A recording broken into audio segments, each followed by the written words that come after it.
Hello, everyone, and welcome to Dungeons and Dragons. Today, we'll be starting a new set of story.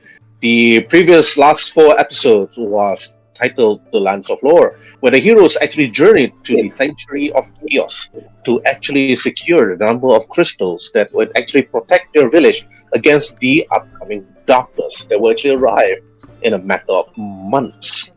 However, in this new brand of adventure, the heroes will be journeying in the lore of the lands, where the heroes will be given an option whether they actually want to continue further forward into wherever they will go. But before we actually continue with the adventure, we have two new players to be joining us for this upcoming story. And we have Kobold, the name of Waruay, or how do we pronounce it? So, can you please introduce yourself about your character? Oh, okay. I'm currently playing Waruay Frostscale.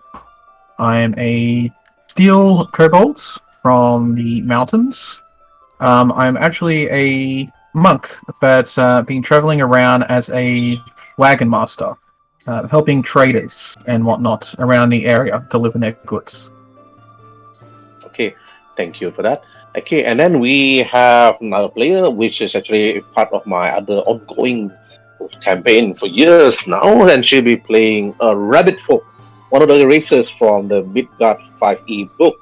Okay, and Cornelius, can you please introduce your character? Hello, my name is Cornelius Spear. I'm a Haringen, but I was cursed to be a Haringen. Originally, I am a human from the village of Titania.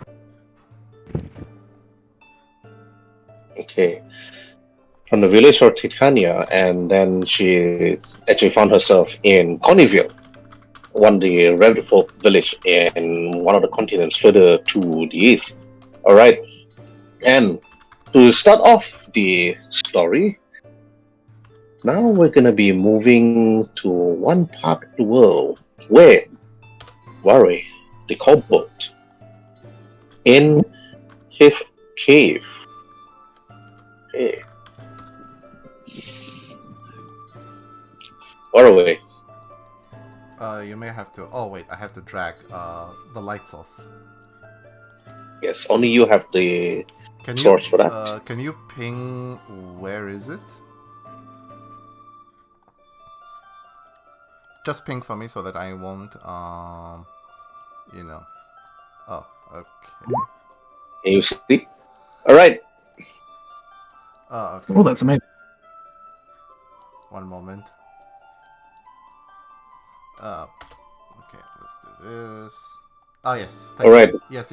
Only Waruay Frostscale can see this, and also only Durutan, because Durutan have the light access for this. Okay, Waruay. Inside the cave, where all the kobolds, your brothers, your sisters, has been living together for quite some time. And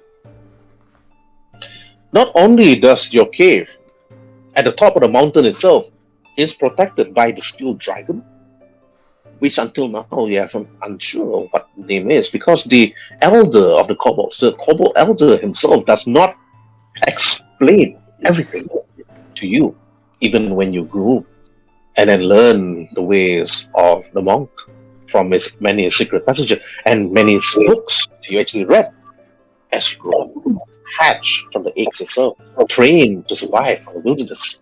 But you also notice that not only do the kobolds actually live here together with you, but also the dwarves. The dwarf actually mines the rare minerals from the mountains, but only to take only a few bits of crystals. Enough to sustain perhaps many of their preserved food, to actually also this so-called crystal minerals.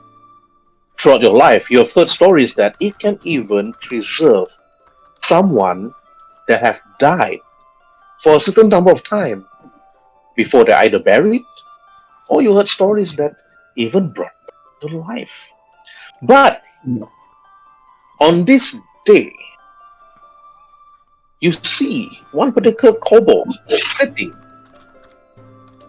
on one of the crates, strumming his lute, and then looking at you, and then turned his head. And then he said, in his calm little voice, Waruay, and he said, Waruay, Waruay, come over here, Waruay. I'll run over there immediately. Right. When you run over there immediately, it's an old friend of yours. It's a really old friend of yours. It's like, but most of the time you just grew up together. Both of you actually hatched together. So you want to call it an old friend might be an understatement, but you see that it's actually Komon, or how to spell it, Kaomon, sitting on the crate. Actually, I see he actually looks at you, and he said, Kaomon, it's like speaks out. Waruay, the one of the our how do I say this? It's like our couple elders actually looking out for you, and he wants you to actually head over there immediately right now. He's just take, you know where it is. It's just one of the old temples below. So take the passageway here and just head down. One of the guards will actually tell you where it is. It's like, oh, it's the elder down there now, is he? Oh yes. So can you quickly head over there right now so you can? He needs to speak to you. I believe it could be urgent. Oh no. So Evan will immediately sort of scutter down there. I'll wave goodbye, and I'll scutter down there, the way down to the entrance. Alright. You scuttle down quickly through this passageway, this cave itself. When you head over there immediately, you see that on the bridge, you see one of the guards, one of the female guards actually, like looking at you, and then waves her hands. And after she speaks out, it's like her eyes brighten, holding a spear. Waruay, Waruay! She speaks. The elder is actually waiting for you. And you notice that it's actually just another one of your old friend, also same time as your hatch with you, and her name is Guffin. Guffin's hair is actually much more browner than usual, but Guffin has always been proud as like holding a spear, perhaps being raised as a fighter, trained as a fighter even.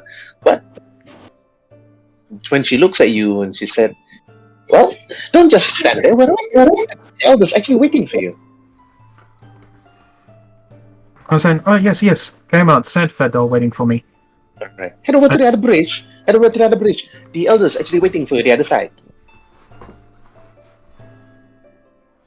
Oh, I better hurry then. Thank you, Griffin. And I'll sort of hurry down. Giffen stabs her spear, and after she bows, and then you quickly rush over to meet the elder.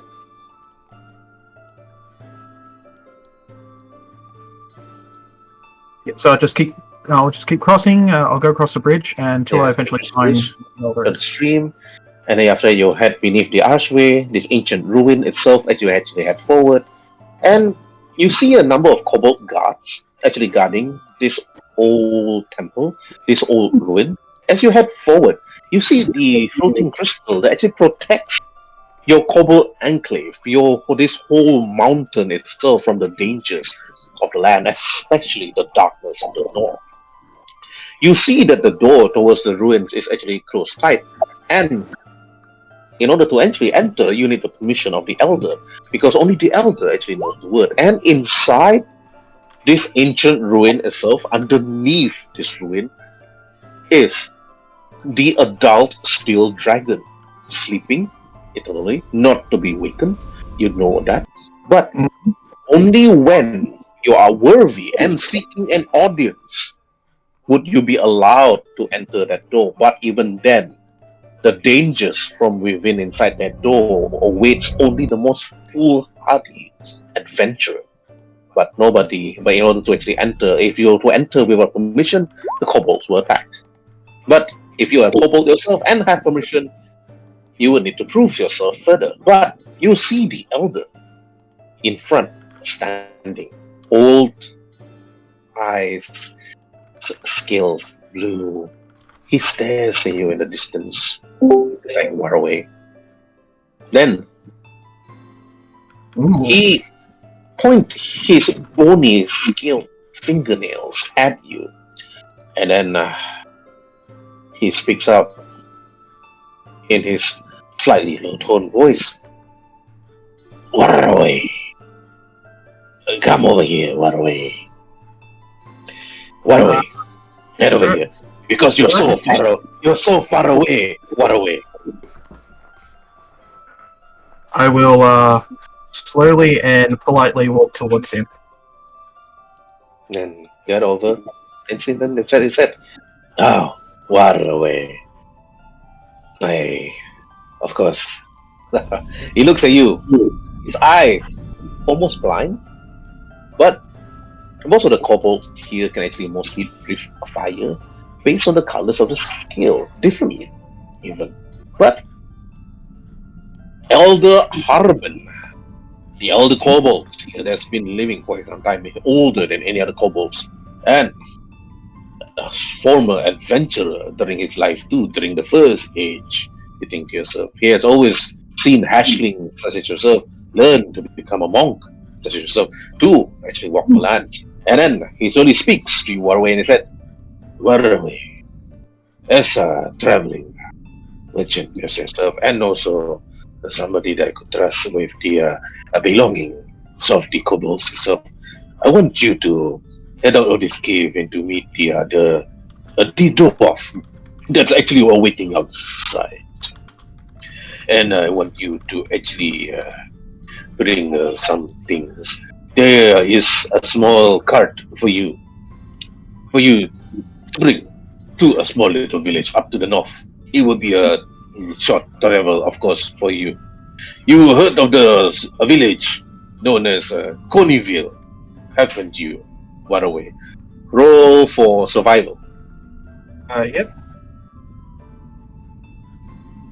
Still a bit newish. That's I have to put my character sheet up, don't I?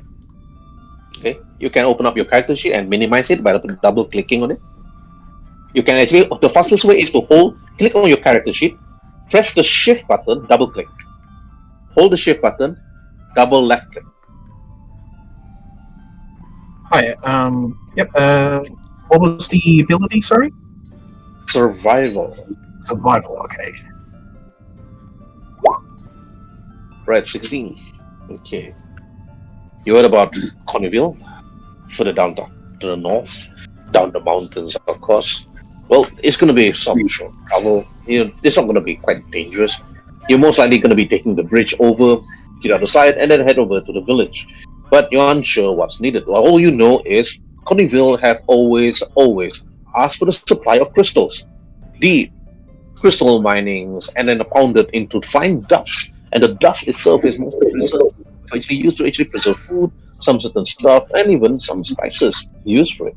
And there are more crystals actually growing underneath this mountains itself. But you see Elder Harbin actually look at you, and then after that, they said, "So, Waruay, do you understand what I actually want you to do?" I look at him strangely and I say, "There's something else I need to prepare for on this journey, Elder." Ah, and what is that? I have traveled across lands many times with deliveries, but none that has ever seemed to be so urgent or important before. Yes, but this time you'll be traveling alone. The other kobold priests inside the temple will not to be disturbed. But just bring the stuff over to Corneyville because as trading, we are trading with them and they are trading with us. He actually speaks. But, and then he said again, when you are the only one they actually know they can actually do this. But it is your task and it's your job. You will not find any dangers around the land, of course. I can assure you that you have already done that previously. However, you must need to go as soon as possible. Do not delay this simple task. Waruay Frostscale speaks to you. I say to him, "I understand." How's it Once going? Okay.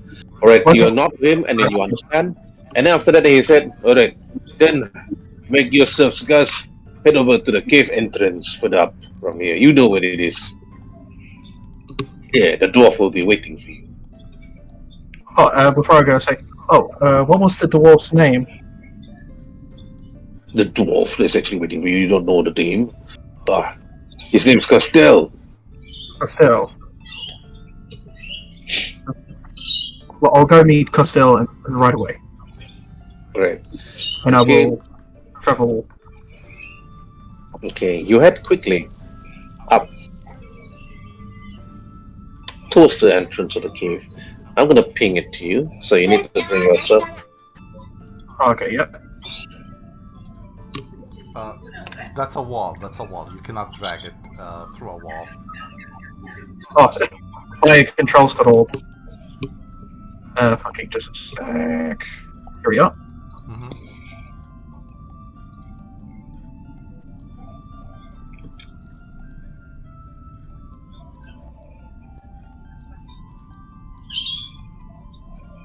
I take my time. I say goodbye to my friends as I pass them. They'll all wave at you like goodbye, safe journey, Waruay. They all try to speak back to you. Say my goodbyes, collect my thing from my tent, and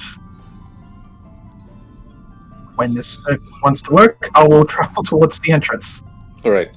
You travel towards the entrance, actually further up, and the moment you actually enter one particular location, you see a number of crystals,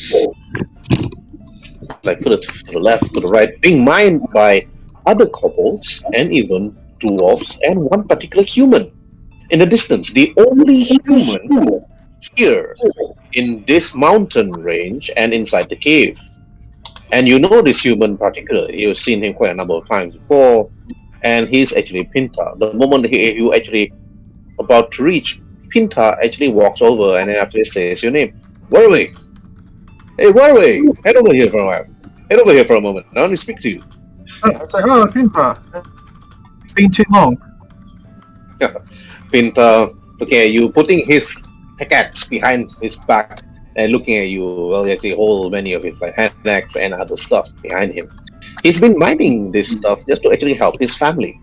And when he looks at you, Waruay, I heard that you'll be heading over to Corneville. Yes. News seems to spread fast in the cave. Well, that's good. Well, if you don't mind, can you bring this?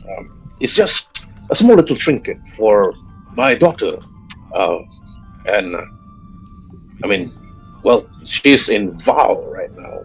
And if you don't mind bringing this, will you be able to perhaps, well, look for Horace, the Rabbitfolk in Corneville, and pass it over to her. Maybe she could be able to actually bring this over to Val, and you don't have to travel there by boat or anything. That would be such a long travel for you if you did. Yeah, I don't mind. It's not that far out of my journey. I can happily take this over for your daughter. Thanks, Waruay. And after he passed you a small trinket for his daughter, and after that, then he actually quickly, then he went over to one of the crystals and started hacking at it. And actually, he just waves at you. Safe journey to Waruay. He speaks out. And you too, my friend. And I will continue traveling, looking for the dwarf at the entrance. You head out towards the entrance, and then the moment you actually head out of the mouth of the cave, you see one particular dwarf, or two of them actually, waiting outside. And in the distance, one dwarf particular walks over to you and then said, you notice that his beard is slightly tied and nicely braided, and you see his pickaxe is nicely decorated. You notice that he looks quite rough, and his goggles like blocking most of the dirt actually hitting his eyes. Then he turns to you and he says and said, "So, you must be Waruay, I lied. So, do you know what you're supposed to be doing?" Yes, my elder says I need to take a cart filled with crystals over to the local rabbit village. Oh, that is good. But, well, the cart's over down. The mountain ox is like nicely fed and stuff. Well, yeah, equipment will be there most likely, and you can take the boat or the bridge crossing to Conneville. The journey shouldn't be taking that quite long, so you should be fine on your own. Waruay. I say, it, is there anything I should be concerned about this? A lot of people seem to already know about this, and I am traveling by myself. I don't like to be on the road unprepared. Hmm. You don't have to worry so much. Well, you have already journeyed without the priest to do some tasks, I think you're not mistaken, days ago, so that was already out of the picture. So any dangers that was in the mountains, you and the other kobold friends that you brought have solved that particular problem, if I was not mistaken.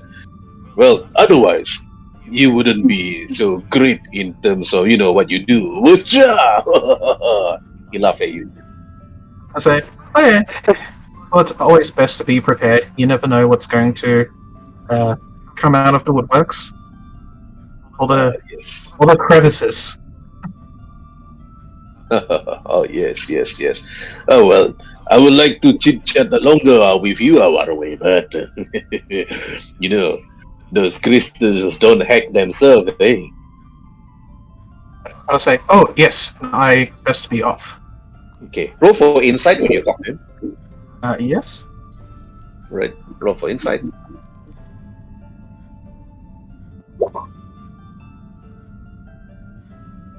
Okay. You look at the dwarf. His eye seems to be a bit red, but he seems to be sniffing his nose most of the time every time he speaks to you. Yeah.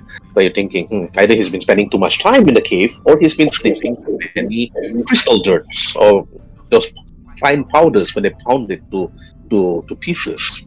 But you never tried sniffing on those powdered crystals before, so you probably avoid it most of the time. Yes, I've never partaken of But the crystals. Always then- had one there. You head over towards the cart, the mountain ox there. You climb up the small ladder at the back, and then head straight to the front, where you actually take the reins. And then after that, guided the ox down the mountain slopes itself, and Oh, his image is not overlapping the from the card. wilderness. And then after that, it took a while. Please roll for survival for me. Okay. It took quite some time. It took quite some time to actually travel. This is the first time that you actually try to actually control this ox. When this ox actually failed to actually listen to you. Roll for animal handling with disadvantage. Ooh. I just roll it twice, right? Yeah. Alright, okay.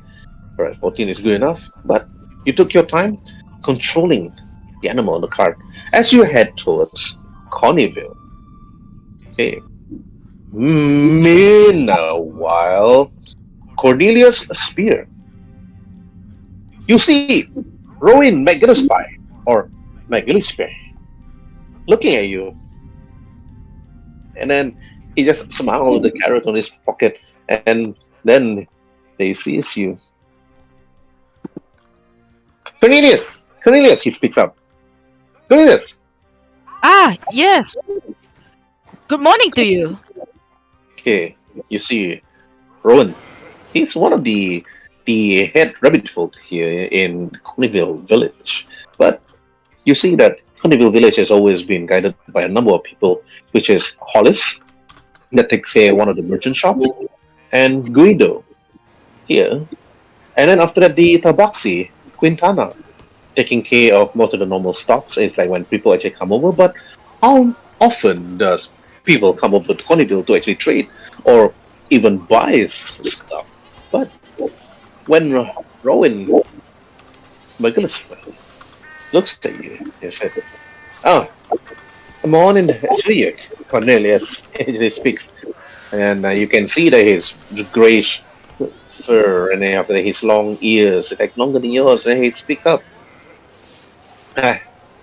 Cornelius, do you still remember that? Do you still remember the time the time that you actually came to a village, it's like when you came here, you were all wet and soggy, and then you were slightly misplaced or unsure where to go. Do you still remember that time, Cornelius? Ah, yes. It, I'm hearing double. Ah, you're hearing a double. I believe it could be your elf ears. Wait, hold on. Someone might need to like turn off their. Zyrus? I think that's Zyrus. I'm gonna need to mute Cyrus for a bit. Hold on. Oh wait, no, that's actually Waru. That's actually Waru. Was it me? Sorry. No. Yeah, like just the echo from your end. Thank you. If you can mute your Roll20. Hello? Better? Right. Okay. Pretty sure it's Okay. muted. I say I respond in real play. Ah yes, it was a bit of a disaster for me that day. Somehow I'm able to find Coneyville, which is a surprise. I'm surprised that I'm seeing how should I put this? Animals in humanoid aside from human and elves. This is an interesting turn of event for even for me. He eyes you sharply. Hey, wait, you're trying to say that you're not part. It's like, you're not trying to say that you're not Rabbitfolk. Are you trying to say that you're human? It's hard to explain, but as you see now, I am indeed an Rabbitfolk. Just not as long as you think I am. It's just like he give a very smile. Ah. Well, ever since you came here, you've been living here for months now. And with a home already given to you. And you have actually protected our small little village from the many dangers that have actually tried to actually invade, such as a small little giblings and even a small little wolves in the wilderness. But of course, that is also all thanks to you, and of course the people here. We all thank you for that. But luckily of that, we have a number of other rabbit folks as a guards like around the area. But I have been always been admiring of your stuff, Cornelius. But however, we have to wait for somebody to actually arrive. I believe that I am waiting for one of our kobold friend traders from the mountains to the south. I believe they should be on their way right now. Oh, are we expecting guests today? That's Yes. that's unusual. We usually don't have a lot of guests. No, we don't. Even if we do trade with Val, we will only send the boats over and to get only the stuff from Val itself, and then we bring it over to our place over here. And yes, yeah. Before while you're actually speaking, you notice that one of the guards actually ran towards you together at Rowan. And after that, one of the guards actually speaks. Rowan, the traders is here. And after that, he just quickly runs off, and then waiting for Rowan to respond. And you see one of the rabbit folk ran off, Cornelius. And you see Rowan and looks at you. Well, let's go, Cornelius. If you want to know and learn the feat of two about managing the land, you will need to follow me. Ah, yes. On my way. Then he just follows. Follows. Okay. The moment you actually went down, you see one trader, a kobold apparently, one of the carts, and Waruay. When you actually turn to actually see the rabbit folk arriving, you notice that it's only just Rowan, one of the rabbit folk elders of this village. You know him quite well.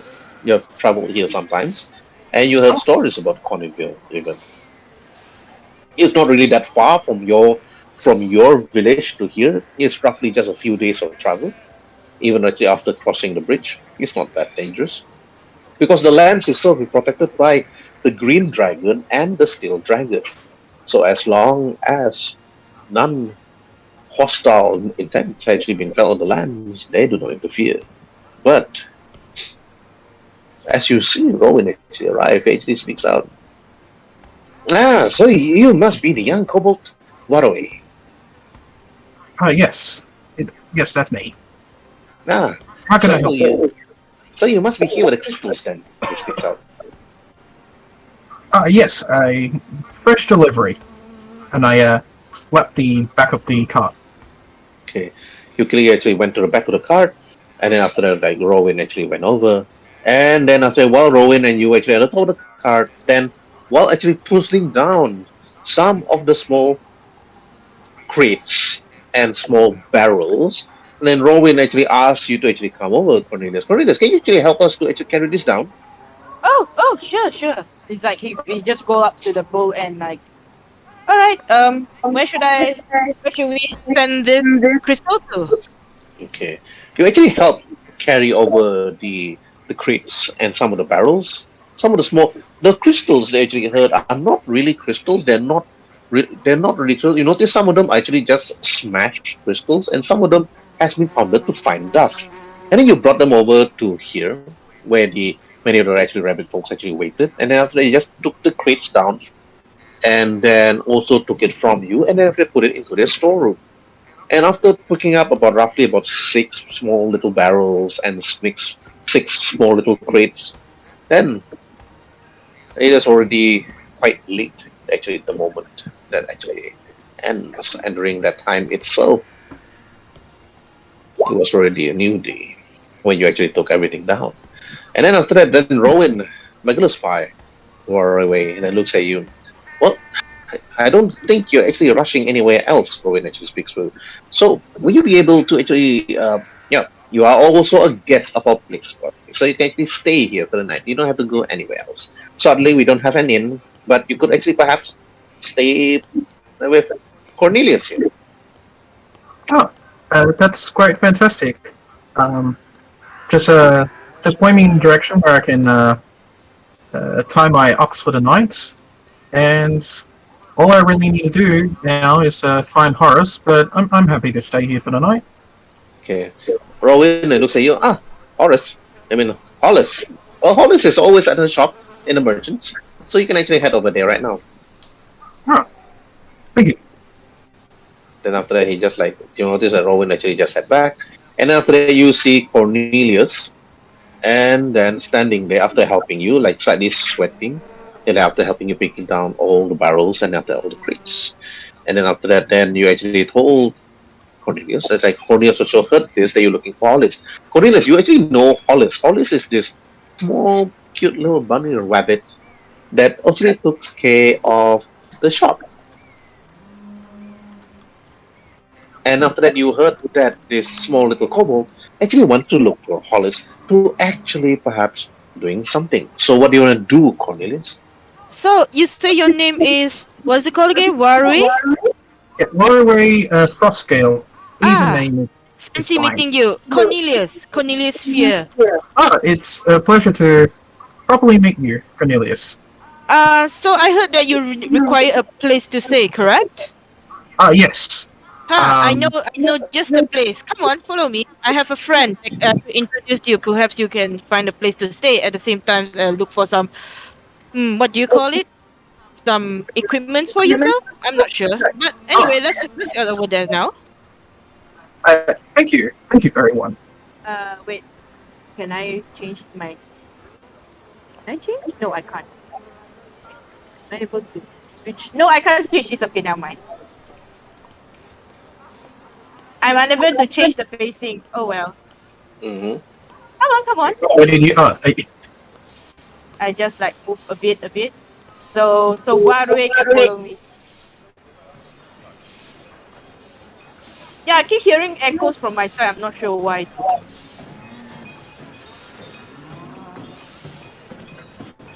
As I walk past the crystal there, does it look familiar to me, or is there anything interesting about it? Is it a giant hole one?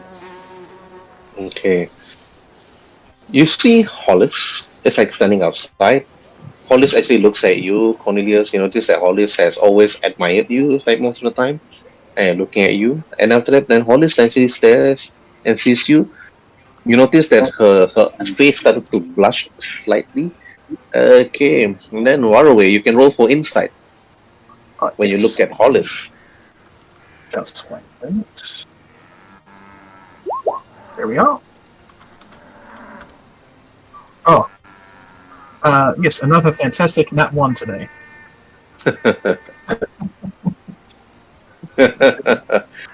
When you look at Hollis, all blushing and all that, you're not too sure. Is this Rabbitfolk Hollis? It's like either she's having a fever, or she look a bit sick. The moment she looks at Cornelius, so you're actually a bit unsure. But Hollis then looks at you, Waruay, and then she said, "Ah, so you're Waruay. Well, will you care to actually head into my shop?" Of course. It's like, are you okay? You don't look so well. I'm fine actually. She looks Yeah. at you. Holly. Was it called Holly? Is it? Hollis. Hollis. Hollis. Yeah, Sorry, Hollis. yeah. You don't seem quite well. Are you okay? I could always tell. You could always take a rest. You don't have to push yourself too hard.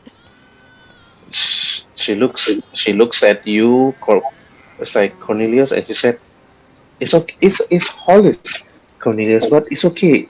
Even if you accidentally say my name, even if you call me Holly or whatever, I don't really mind actually." It's like Cornelius is like, it's like pondering. Hmm. Then you actually enter the shop, and after actually Hollis actually went in, and then looks at two of you, and then after that, then Hollis actually then speaks out and said, "Well, Waruay, if you have anything that you actually want to get, well, of course, this is owned by my older sisters and Quintana, and after that, Cornelius, you do know that her older sister is actually a tabaxi, so." So you're not unsure that how do you connect that two together, a Rabbitfolk and a It's tabaxi, okay. but you ignore it after that. D&D is just fascinating. I'm a human that turned into a rabbit, so I'm not gonna judge about that. Okay, and then alright, Waruay, you actually enter her shop, and what do you want to do? As she says that, the comment's like, you're a human? And then I quickly pull out a notepad and write down, it's like, humans can be furry. And I close it and go back to talking to Horace. Oh no, that was not That was player player talk. talk, player That was talk, not that was player roleplay. talk, not character talk. Oh, okay. Oh. Yeah, So, apologies for that. oh, okay. I walk up to her, I was like, you are Horace, correct? The Rabbitfolk. Horace? Like, Yep. I just wanted to double check, because when I first met you, you seemed a little bit sick, so I just wanted to make sure that I'm going to be giving this to the right person. Yes, And I pulled up the charm. I'm Hollis. Everybody either call me Holly, or Holly, or Horace. It's like it doesn't really matter actually. I'm the only here people call Hollis. And yes, what is it about? Yes, asked by a human from my village, Vinpan, to give this to you so I can get to his daughter. And she said, "Oh, this? The doctor is actually living outside of Connieville, she looks, and I believe, but we're not sending anything to Vow at the moment. Well, not to say that I can't. It's just that ever since you heard stories about the crystal incident over at Vow Cinnapad, did you? Have you heard about the stories? Okay, Cornelius and Waruay, roll for history. Yep. The net. Oh, the net. All the nets. That Okay. one's nice. Yes, all from the same person. I think that feels like me. I mean, it Right. better be now than combat. You know, combat just keep begging The for. thing about dice is it's like a squash ball, you know. You gotta freaking play with it a bit, and then you're gonna have to have the good numbers later on. Yeah, but no, you exactly. just went straight with the. Yes. We Alright, all, Waruay. Waruay, maybe perhaps that you've been in a cave all this while, so it's like whatever happens outside of your cave, you just ignore you ignored everything. Whatever happens outside the cave happens outside the cave. You never bring it inside the caves. So you never heard about the stories about the crystal incident or anything. But Cornelius, you heard about it. You heard about the stories about this group of adventurers like going around trying to find these crystals that would protect the village, which they actually did, but that was 10 days ago. And and then after that, when they managed to find the crystals, you never heard stories about them anymore. But then they never returned. You're unsure whether these people are still alive or are they even dead. So you're really unsure about that part. But what you know is the crystal do actually protect the village. But as long as the months have not actually come straight to a certain amount or the certain day, then the village should be safe. However, when Hollis actually told you about that story, and then you're like wondering to yourself, what is so important for Waruay to actually send this trinket over to Val? Well, when you look at Waruay, and then Hollis is unable to send the crystal to Val, you are quite adept in actually handling the boat to Val. And then you probably think, why don't you and Waruay actually personally send this trinket straight to the daughter? Say, Waruay, you say that you want to go to WoW, correct? Yes. I made a promise to a friend, so... I see. Well, you see that it so happens that I wouldn't say I'm best, but I would say I'm quite in depth with sailing from here towards WoW. It shouldn't take us that long, and I'm sure that I'm able to bring us there. I mean, if you trust me, if you are required to send this trinket of yours to WoW to meet this person and give it to them, I'm happy to help you if you allowed me to. Oh, that would be wonderful. Always look forward to get out on the road and see new places. And you do seem quite trustworthy. So I'm quite happy to travel with you. Good. Then I suppose that we will head out whenever you're ready then. Or we should probably rest for the night. Yes, And, of course. I'm sure that you are tired. I'm tired as well. Although it's only quite a while, but yeah. A good rest is better than no rest. Yes. And I'll say to I think we get a name at the moment. Horace. Hollis? Yeah. If the town would be okay if they take care of my ox and cart for a little while. Yes. You don't have to worry. Robin will always make sure that your cart will be taken care of, because your chieftain and mine are good friends during their adventuring days. And you don't have to worry. If anything happens, we will take full responsibility for it. Oh, thank you. That's most generous. And I do then a after little... that, then little Cornelius, bow. Waruay, what do we do? Mm-hmm. Yes. Oh, and and you mentioned before that a place we could stay for the night. Oh, you could stay at my place. I mean, since we are heading out tomorrow together, you could stay at my place. It'll be easier for us to move out together once the first light shine. Mm-hmm. Fantastic.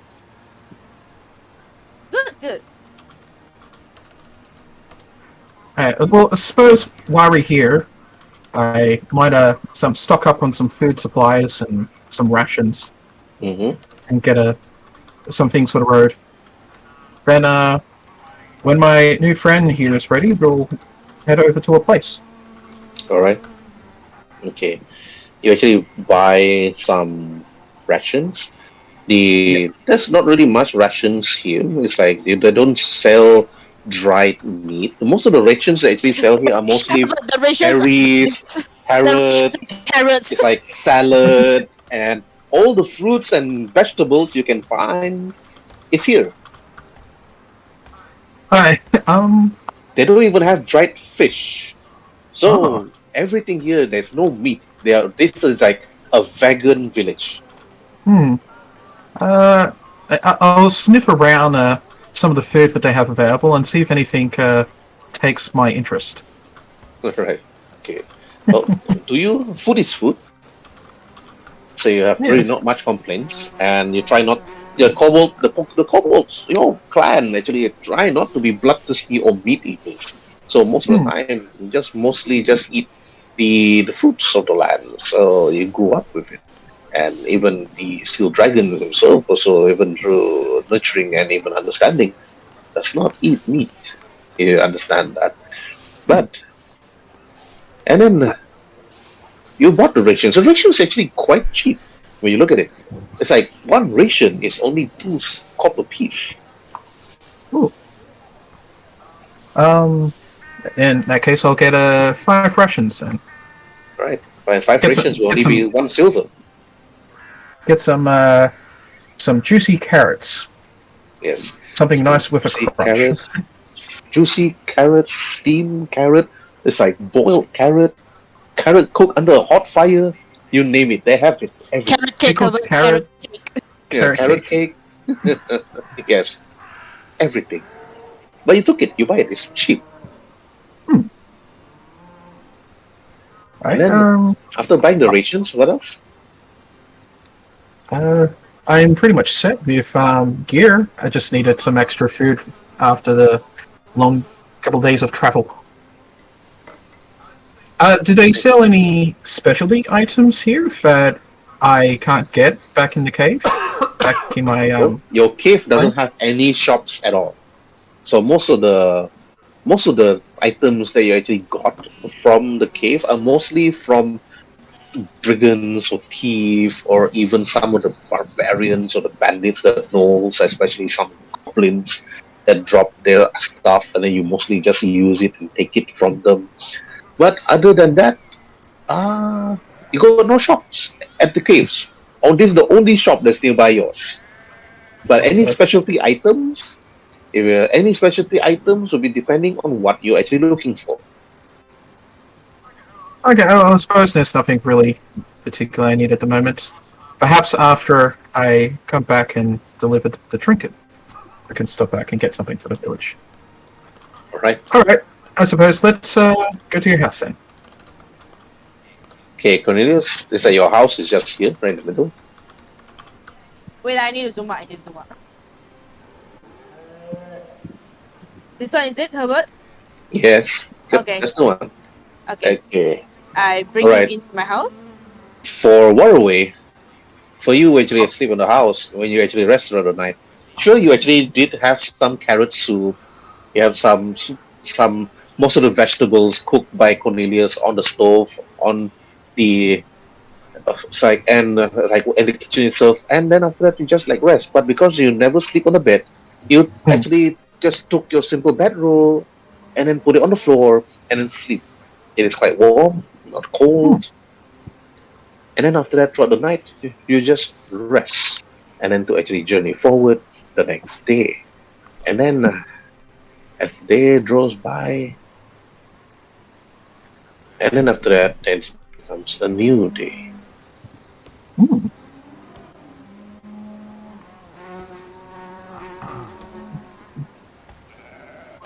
Wonderful. And then after that, the two of Hollis actually the next morning actually like just looks at Cornelius and then to you, and then she just wave, well, goodbye and have a safe journey, as she actually said.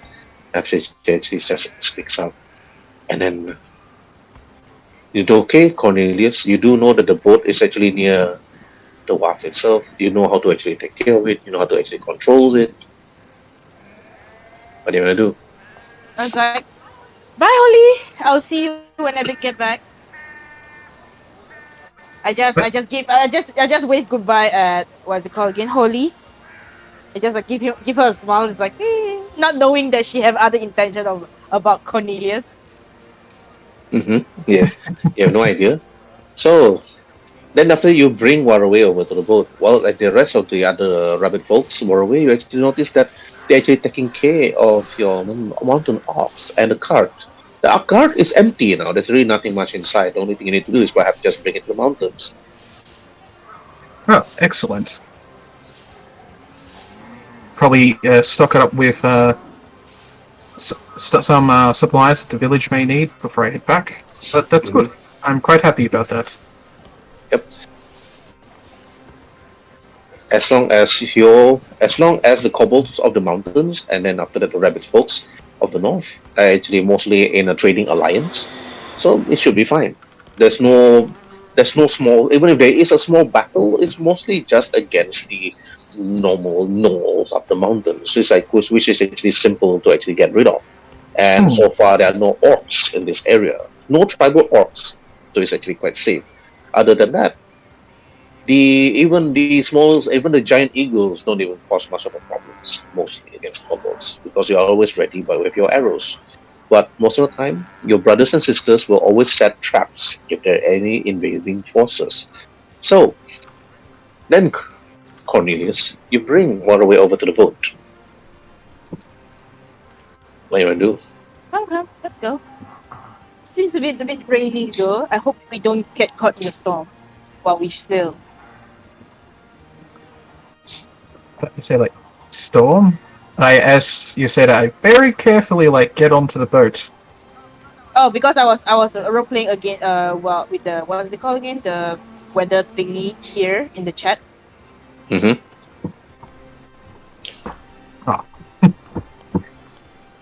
All right, you enter the boat, Cornelius, and after that you untie it from the mast, and after that you follow the wind.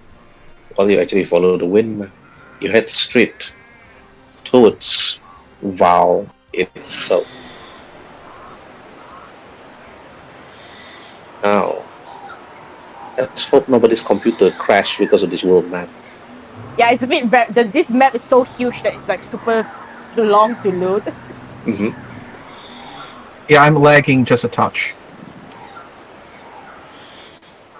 I think it's fine. I think it'll fix itself up in a moment. Either you need a really strong super PC sometimes, or just go internet. But Coneyville is here. Alright, I just want you to actually roll for survival, Cornelius. Yeah, hold on.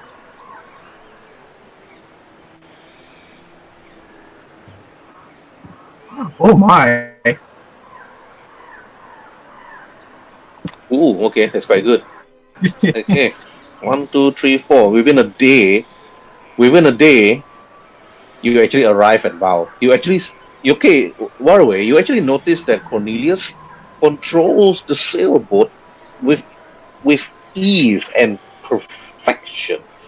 He actually used the mast, controls it as the wind actually blows the boat all the way. You don't even have much time to actually fully rest or even have your breakfast. And after that, he already arrived at Val in the distance. And it's not even 8 hours. It's like at the moment you actually sail, it's perhaps like 12, maybe 14 hours after of rest on the boat. But it is already been a new day. On the 24th, you actually arrive. And when you actually arrive at Val, side the mast, near the beach side itself, like Cornelius and Waruay, this is the first time you're actually far away from home to actually see where you're actually going. But knowing your kobold elder, he probably doesn't mind that you actually travel far, as long as you already finished your task. But as you actually landed far away in Cornelius, you see the number of humans in the distance. Like, the moment you arrive, you see one particular man, rush towards you, heading towards the boat, and you see that he's wearing all blue, carrying some sort of mace, and after that, it could be one of those people they call it Cornelius, that this is a cleric, but for Waruay, this is the first time that you actually see a human like this.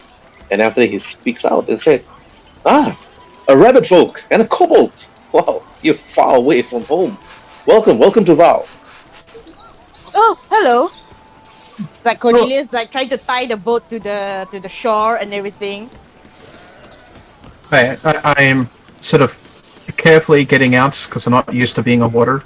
And I say, "Oh, thank you, human." Oh, 1 second. 1 second. It's like you see Cornelius like trying to make sure that everything, whatever's in the boat stays in the boat, and make sure the boat doesn't sail away by its own. So it's like it's prepared to tie the boat to the shore or whatever thing that he could find. You see one particular man rush over. Oh, do not worry, Rabbitfolk friend. Your boat will be secure. Just tie it nicely. I will make sure that it's nailed and tied properly. Oh, thank you. Yeah, I'll make sure that the stones will actually stop it from actually sailing away. So you don't have to worry so much. And then after that, you see the man actually walks over to you, Cornelius, and he said, "No, but before anything else, and then he bows, and after that he said, let me introduce myself. My name's Alban Ludicus. And what's yours?" He points, he looks at you, Cornelius. Oh, my name is Cornelius Spear. I came from the village of Corneville, right across the sea. Do you call it sea? Do you call it sea? It's a short sea's travel. I have not. I've only traveled to Corneville once in a while just to actually trade with Rowan. This is the first time I've seen somebody like you. I've never seen you before, Cornelius. And then he turns to look at Waruay and where are you from, Kobold friend? I'm from the same lands, just a little bit further up into the mountains. Ah, This is my first time traveling here, and I'm looking around at everything with like awe and glee. So what's your village name?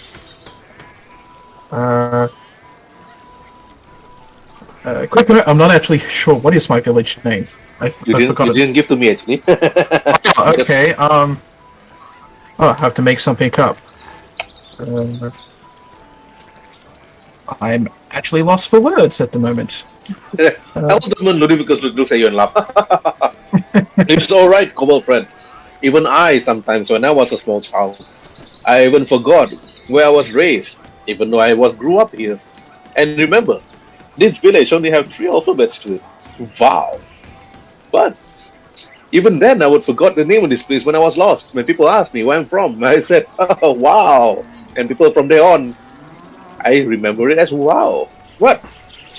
I don't see any crates or any trading goods on the boat. What is your purpose here in Bao? Oh, I see you. I think you should be the one telling since it's your mission to come here. I'm just here to steal you. Cornelius said to Waruay. Oh, I'm here to deliver a trinket to a daughter of a friend of mine. Oh, you're talking about Pinpan. yeah. His Oh, daughter. Tinta. Oh, yeah. Oh, after he turns. I know the daughter really well. And after he's just screaming, "Petra! Petra Nikos! Petra!" It screams. And you see a young girl, quite a beautiful one, like rush over towards you and the boat. Then after she just like speaks out. Oh. And then she like said, "Oh, wow, a rabbit folk here in our village and a kobold. Oh, I didn't expect that." She said, "Hi, my name's Petra, and what is this? What's going on?" I walk up to her and I pull out the trinket that her father gave me to give to her, and I say that your father sent me here. Unfortunately, he couldn't be here in person, but he wanted me to give you this, and I hand it over to her. Yeah, we walk over towards Petra. You actually offer the trinket. She actually opened the box. She opened it up, and after she lifted, and then you see a very beautiful crystalline necklace, Waruay. And Cornelius, you also saw it. And the moment she actually sees it, you notice that tears coming out from Petra Nico's eyes. And then she cried slightly, and then she said, my father still remember my mother's anniversary. This was actually supposed to be for my mother's, but she's gone now. Huh. My father never actually forget her. Even though he tried to actually bring the crystal to actually bring her back, bring her soul back actually, but it seems that the crystal's power during that time was not enough. But then she looks at you. She kneeled on the sand, Waruay, and after that she Oh. gives you a really tight hug. Oh. I'm really sort of taken back, but I'm like, okay, and I hug her back. Mm. And after that she looks at you. You're a very you and Cornelius over there are very brave. And after she hugs you and she says, you're a really brave, small little kobold. I like you. I'm all proud and I like stand up, my chest puffed. Like, yes, we traveled many dangers to come here. And after that she just looks at you, dangerous. You talk just like my old friend, Tirson. However, I have not seen him for the last 10 days and I'm really worried for my friend. What, did something happen to yours? He went on this. Yeah, well, let's just say that our crystal actually went missing, and then until now we have not even heard from him. And without the crystal, our village will be endangered because of the darkness that will engulf the lands in the next few moons. And ever since he went on that journey, he never returned, and I'm really worried for him. You don't mean the crystal incidents. Pardon my intrusion, my lady. You don't mean the crystal intrusion that happened 10 days ago, do you? Cornelius Yes. interrupted. And then she looked at you, Cornelius, and then she said, yes, that one, the crystal incident. Yeah, it seems that news has spread fast across the land. Yeah, it's that one. And not only Val, but even Senate Head, and even Frostwolf Mountains, and even Shizizoro. It's like the the Tabaxi village further up to the west.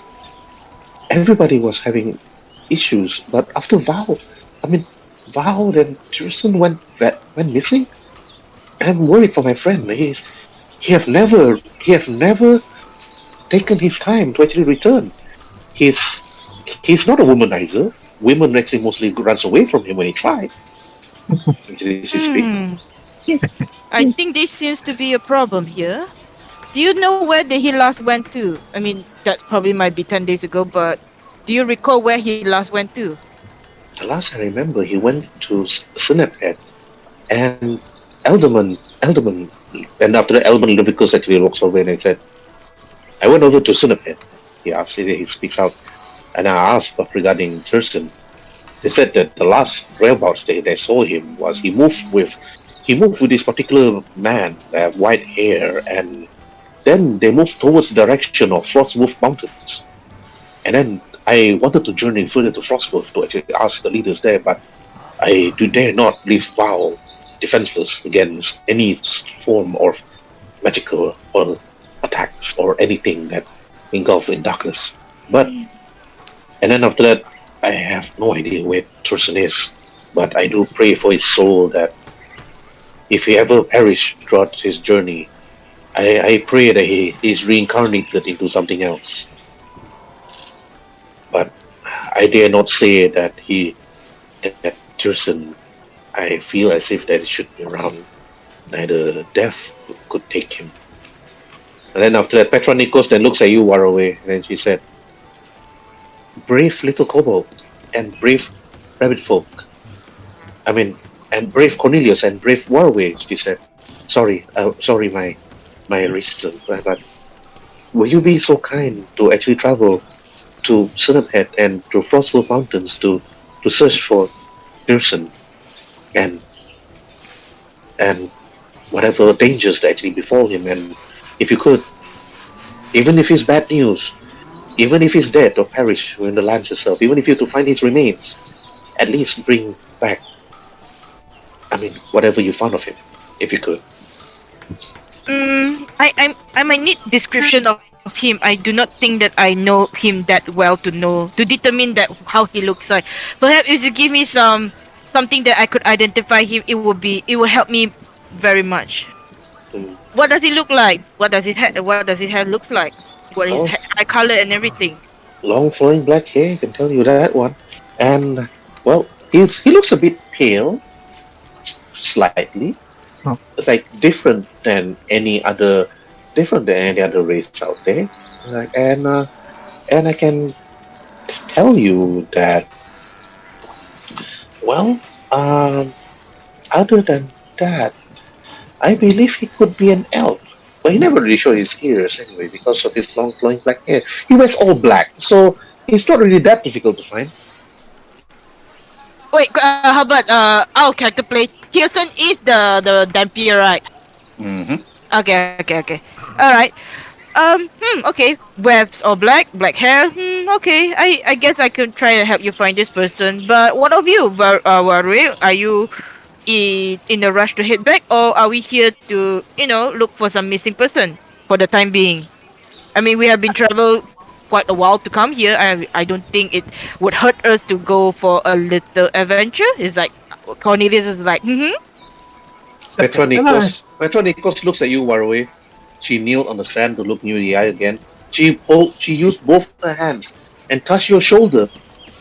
And then she said, "If you could, brave young kobold, to help look for my friend Jerson. Help me, Waruay. You're my only hope." I blush a little and I say, well, I'm sure the elder would be fine if I'm away for a few more days. And I'll happy to help you. Although I've never been in this land before, so I'm not familiar with where I need to go.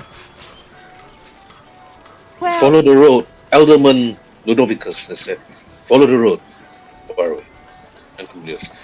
Follow the road. Avoid getting off it. Never head through swamps. Never head further than that. Follow the road to Snaphead, and from there, head over to Frostwolf Mountains. The dangers to the lands will not consume you if you follow the road. It's well protected, but with what the crystals help, the lands itself could be a dangerous place." Yes, the land always consumes those who are unprepared for the journey. Yes, correct. But you should stay for a while and then perhaps continue your journey. Or do you actually want to leave immediately? How long was the journey on the boat? Was it a Just full a day? day. a or- day. Just Herbert says Just a a day. A day. Okay. Well, I'm not that particularly tired, and I turn to you. It's like, what do you think? I'm not used to traveling with you. Would you want to have a day's rest first, or are you okay to head out now? Oh, you're talking to me, is it? Sorry. Oh, yeah, sorry, yeah. Yeah. I was like, yeah, I'm fine. I mean, if you're up for it, we can head over now. Or if you're hungry, we can grab some breakfast. Then we head over to that place. Yeah, we'll grab something, cats. If there's a place somewhere here to get food, then we'll have something to eat and we'll head out. Is there any like tavern here, Herbert, or is that like No tavern, no shop, no blacksmith, nothing. It's just a normal, simple village. a harbor village? Like basically, it's a simple harbor village. Okay, Yes. okay, no problem. It doesn't seem like there's anything here. Perhaps we have to rely on our current rations right now. Okay, Rick and I'll pull out a carrot and hand you a carrot. And, from my rations. And say, well, yep, let's, go looking then. Alright. I bow to Petronikos and say that I will see to it that you're the person that you are seeking for to be found. Yes, I will say yes, I will do whatever I can that's in my power to find Dorson for you. Then then you see that Petronikos, she noticed that tears flows to her cheek, and then she noticed people see that her smile, Aw. looking at you, and she said, Thank you, Waruay. Thank you, Cornelius. And then you notice the cleric said, then on your travels, I believe you should be taking this. I got it from one of the traders that actually came here the other day.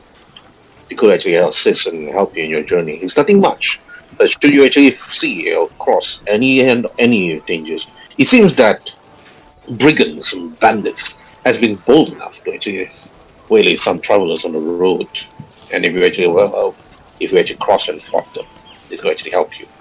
And after he noticed that the cleric actually walks over to you, Warwin, and after he Oh, okay. asks you 2 small healing potions. Ooh. They will definitely come in handy. I say, thank you. I'll turn around to Cornelius and attempt to pass one to Cornelius and say, do you have any healing potions?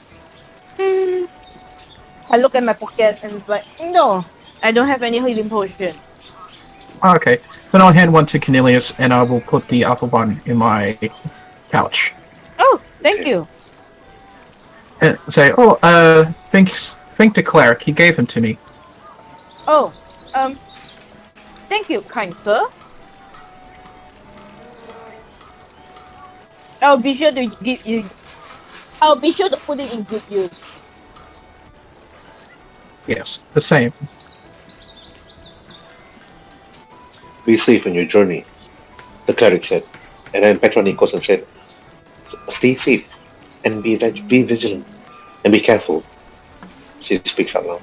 She forgot to say, may the force be with you. I mean, may the gods be with you. Live long and prosper.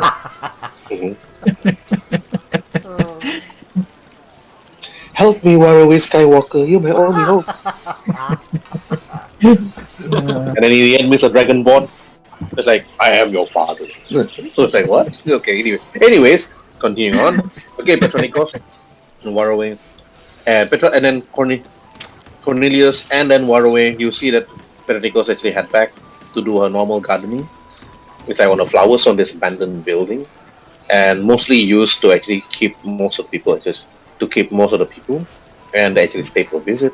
And then after you left your boat under care of this man, San, and you actually head out after the express. And in the moment you actually travel, then you head straight to Sinep Head. Ooh. And then again to the world map. One moment, I got you when it comes to the traveling music. Let me just find something that is good, so just bear with me for a moment. Okay. Anyways, right, Sinep Head is a few days travel. So now, I want both of you to actually either roll. One roll nature, one roll for survival. If you don't want to look for normal wild berries on the road to actually eat as rations, you can reduce your rations per day. And then both of you just roll for survival, for faster travel. My world map is lagging behind. Hold on. Yeah, I'm lagging a little bit as well, just a sec. It's loading, it's lagging. It's loading, but it's lagging. Okay. Alright. One roll for nature, one roll for survival, is it? Mm-hmm. Yep, I'm pretty good at survival. I guess I can roll for nature, yeah.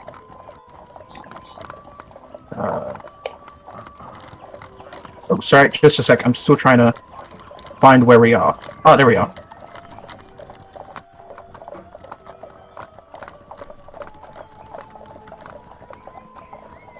Oh.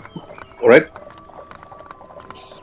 Okay. Did I get a nat 1 again? No, you got a 19. 19, you got a 19, you got a 19. The O is, okay. the O for me is actually a good one because you have a 19 and a 20. Alright, Cornelius, you actually found some normal fruits and wild berries on your travel on the road. So you didn't use your rations enough to actually feed you and Cornelius. And even if you roll 1d4 plus 1, it's actually enough. Okay, and what are we using a survival? Okay, move 2 hexes. There's an icon here that you can actually move. We are heading to Frostwood Mountain, is it? Or we are heading to Sinep Head? Sinep Head first. Or you can go straight to Frostwolf, up to you. Oops, Oh, sorry. okay. Oh, no, 2 hexes, 2 Oh wait, hexes. two hexes, two hexes, Oh, Two axes? Oh, okay. two. Oh, okay. You know what, Waruay? You move the icon. You move the icon. That's fine. I'm still kind of newish with the Roll20 system.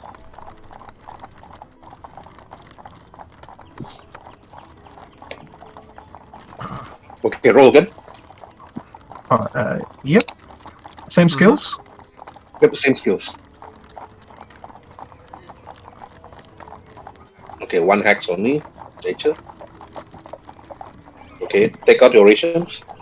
You couldn't find food on the road, so you reduce 1 day's ration. Yep.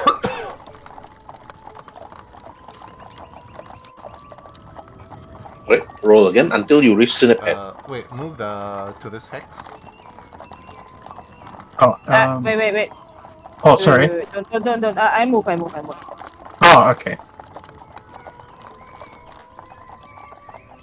Roll. If you move to the map, the camp icon, you don't have to roll for nature. There you can actually rest and then also eat for free without Oh, okay. reducing your ration. The camp icon is actually actually a safe spot. Just in case you need to have short or long rest, even then also I have to roll D100. Okay, roll again until you reach them. Okay. That's good to know. Roll. Yep.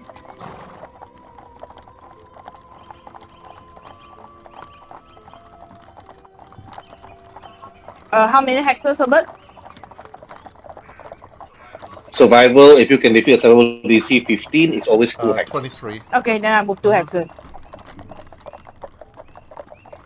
Nature below DC 15, you don't get food, reduce your rations. Use ration.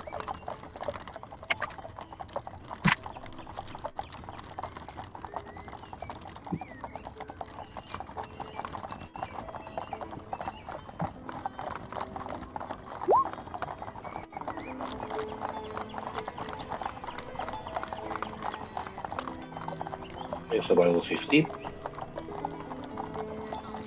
Oh wait, hold on. It's a bit lagging on my side. Okay, reduce your rations. 2 hexes, by the way.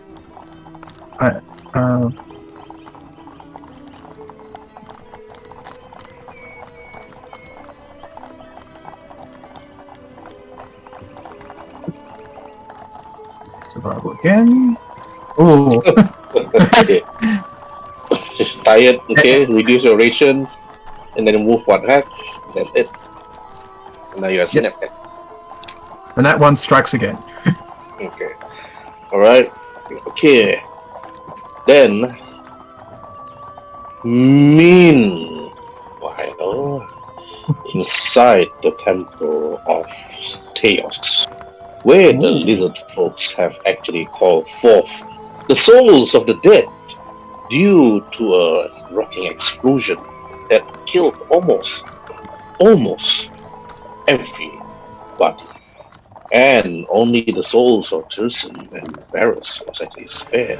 But Durotan, Renze, Elgin, your souls took a number of days to actually bring back. The moment you actually open your eyes, due to the wounds, due to the bones, due to the low magical knowledge of the Lizardfolks itself trying to heal you all, the one that stood up first was Durotan. Durotan, you realize that you're bandaged from head to toe, blood everywhere. You notice that you smell like oil or some algae, and even odd that you are completely naked, your gear at the side, underneath the bed where you actually lay. In the distance, you can see Renze from the eyes still closed. You can hear the hums, the musics, perhaps from the druids the Lizardfolks actually sing. And that actually echoes and woke you up to return. Rinzai unable to actually work yet. But the moment you actually move your body, you are completely exhausted. You are very tired. You feel as if that your whole bones have been cracked. You feel as if somebody just knocked you straight or chopped your head off. Plus it locked to the ground. But you don't see anybody in the room other than you. The chants, the songs, the hunda hum music in the distance is still playing, or still being sang by sounds of the Lizardfolks. And you head over towards Rinzai. You notice that his eyes is twitching, as if he's having some sort of serious nightmare. What do you do to return? I basically I stretch and then I crack my neck a little bit. I smell myself and he's like, "Ugh, I better shower once I leave this place." I walk over to Rinzai and simply shake him. Oi, Rinzai, wake up. And Rinzai is just right at the end of his nightmares, and if you go back to the start of it, I was having that thing again, so I was like, no, don't die, I'm here. no. I'm here. Yamero! You speak out. I'm here, Rinzai. Wake up. Wake up. And then the nightmare itself kind of just dissipates into black, and then I open my eyes and I see myself around and then I'm looking around. I was like, holy shit, where am I? Where? And then I fixate my eyes on Duritan, who seems to be shaking me. I was like, I just look at him. I don't really say anything because I'm still shook about everything that's happened. I'm like, and then pause. I'm like, is Duritan? No, I'm his. Where are we? You are bandaged. You don't have your gear with you. You realize that you smell like oil, smell like dried grass, and worst part is you smell like shit, as if somebody put some piles of shit on you. And you're unsure why. But Doroton and Rinzai roll for insight. Okay, just a moment. Okay. Alright, you're seriously injured, so yeah, you Yeah, know that- that. You're probably Insight. Not bad for the first roll today. Right. You're not too sure. Both of you are unsure what happened. The only thing you remembered was an explosion. The moment who smashed the dark crystal? Was it Elgin or was it Rinzai? Rinzai. That'll be. It was me. Rinzai. Yeah. Yeah, Rinzai. The only thing you remembered, smashing the dark crystal, huge explosion, you blacked out, that's it. You only remembered up to that point. What happened? Oh, and then my head's still hurting. I'm like, and then the whole of the picture just comes to me. I'm like, I just remember breaking something. The gem, the jewel, the crystal, Yeah, and everything just turned black. yeah, remind me never to let you near a crystal again, especially if you have the intention of breaking it. As you see him stretching and cracking his hand, his joints and everything, he's like, I'm aching everywhere. It feels like the aftermath of, I don't know, a festival. Last thing I remember is you breaking the crystal, but everything went blank. We did not party after that, did we? Because I'm not responsible for what my drunken self did. Well, I can't really speak to that, Duritan, because that's the only thing that I remember, and yeah, it'll be a bit silly of me to talk about something I do not know for sure. our items are. I just know that. Sorry to interrupt you. Please continue. But if you were drunk, I would have been drunk with you, my good friend. So I would not have judged you for any silly things that you might have done. Indeed. Our stuff are near the bed, right? Yeah, near the bed. I just say this to Rinzai. let's wear our clothes and look for the rest. We've dallied long enough. And that's when he go to... Yeah. Yeah. And I say, you're right. And then I get up, and then I pick up my stuff, I put on my gear, and walk out with him. Okay. You gear up, took all your belongings, and after you head out from that room to search for the others, you're thinking, where are the others? Where should we look first?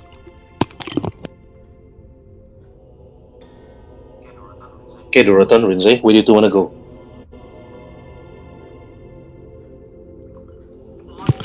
All I see on my board is the bug. I don't see anything else. It's just all black. All black. You have view. You have you can see the things here actually. Okay, there it is. Yep. There's a bug at the top. Yeah. I mean, we can't do much while we're still in here, so let's walk out of there. And I move all the way to the edge. Here. Let's go, Juritan.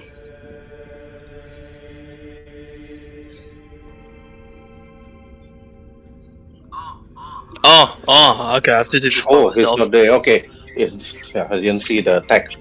Okay, you just have to wait. Alright, meanwhile, Elgin and Tirson. The moment two of you actually open up your eyes, Elgin, you actually see the female Lizardfolk, the one that you actually saved previously. The one that you previously saved earlier. And then she just looks at you. But what you realize is, you notice that you're fully bandaged up.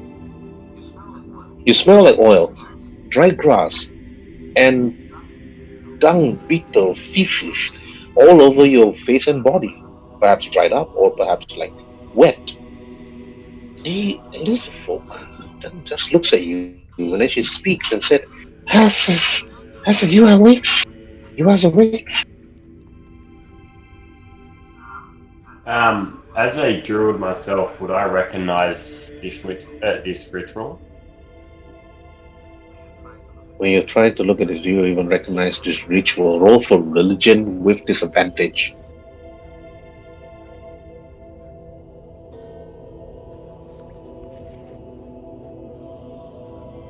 That's true.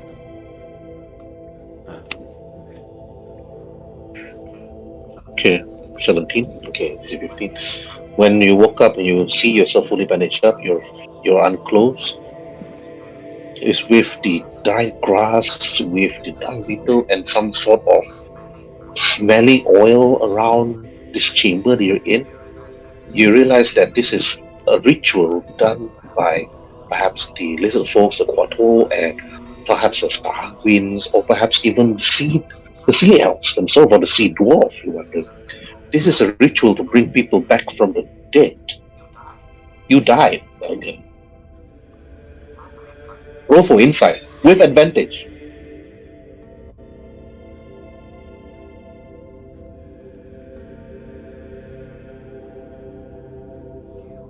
Okay, Elgin.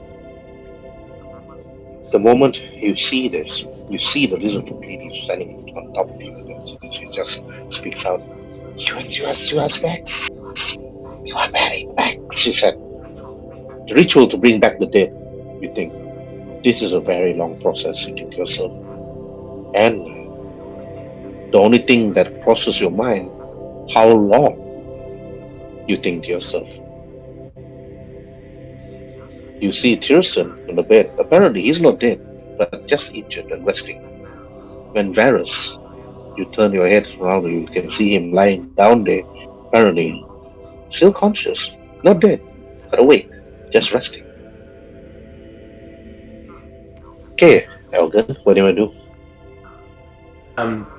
Do I remember the brief moments beforehand? You remember it clearly, just like yesterday.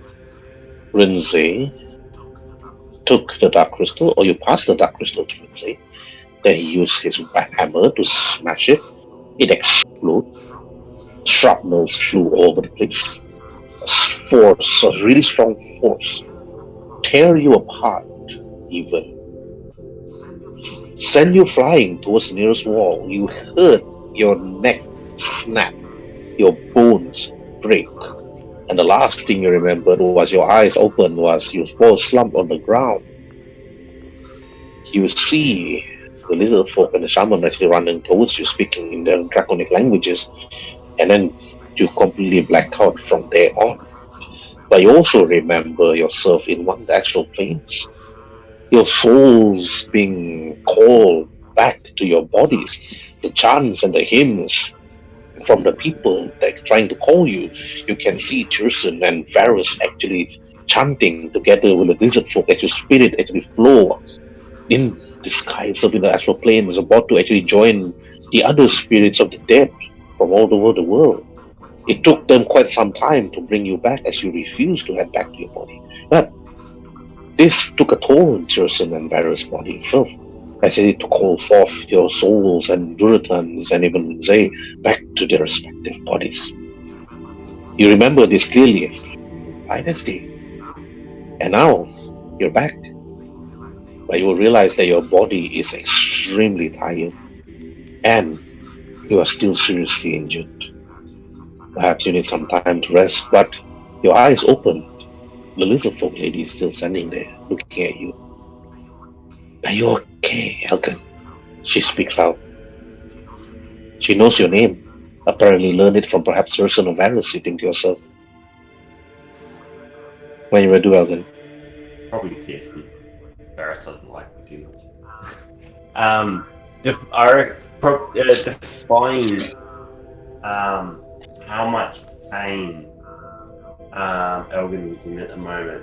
He's going to kind of like in a very short, swift motion, kind of like lean up, prop himself up, and kind of like in a crackled voice because he hasn't used it for a while. Turn around and go, "No, what have I done? What have I done?" And just start freaking out. Okay. Like you freak out. Yeah. Tirsen, you heard Elgin's voice saying, "What have I done?" He speaks out, apparently, panicked, unsure. But you and Varus, the one that was alive, prayed together with the Lizardfolks to bring back their souls to their body. It took you a great 5 days to do so, and another 5 days for them to rest. You are now lying down on the edge of the bed. Varus on the other end, apparently tired from doing so. You stood up, you sat there, looking at the Lizardfolk lady, and also looking at Elgin. Tirsen. Elgin is still mumbling to himself, "What have you done?" Tirsen, what do you want to do? I just sit up. I can tell you what you did. It's not the smartest thing, but please don't do it again. Please do not do it again, for everyone's sake. with guilt, Okay. he just like looks over to you and goes,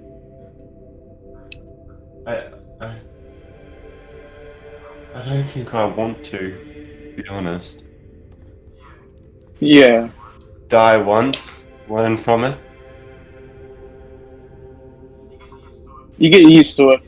You get used to it eventually. Just chuckled a bit. You feeling okay? Well, considering I've only died once.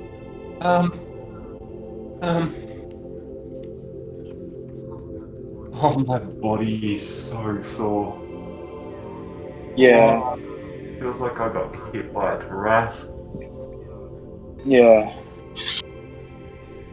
Just, it's one of those things where it's like, a bit of sympathetic to the of what he's saying. It's like, yeah. Imagine what I was feeling when it happened, and I lived through it all. You know how much trauma I have to go through. But anyway, make it. But anyway, my friend, just rest, and I'll see if the others are waking up. Wait, who else died? A few more people. I think Rinze, and just thinking about it, and Jortan.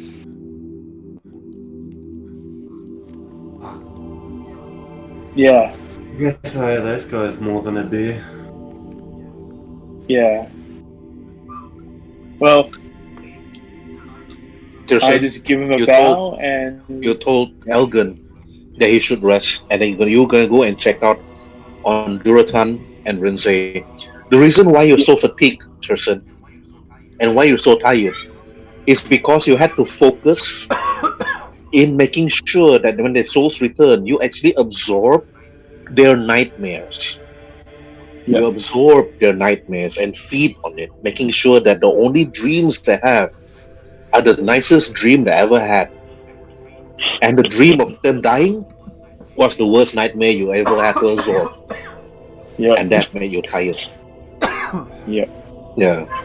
And then I'm gonna like shake my head and just like puff out and put a small grin. Alright. And just hobble over to find number two. You know that Rinze in Duratan is just out at the next room outside the hallway down south. Yeah. You head out to look for them while you let Varus rest.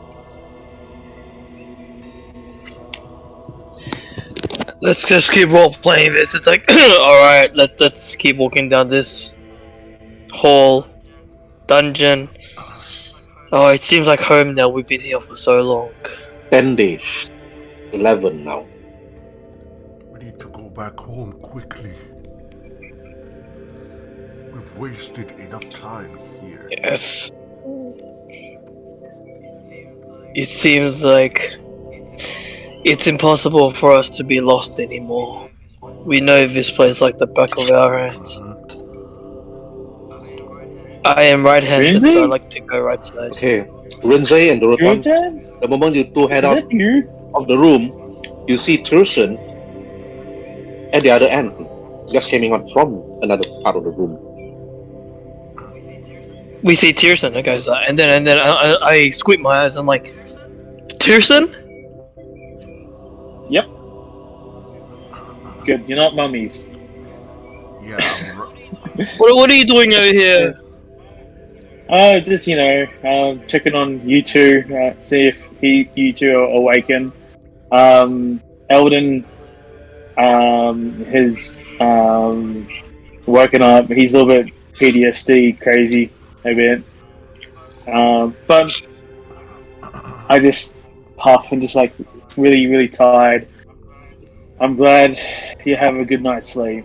So, follow me. Oh, by the way, please do not do this again.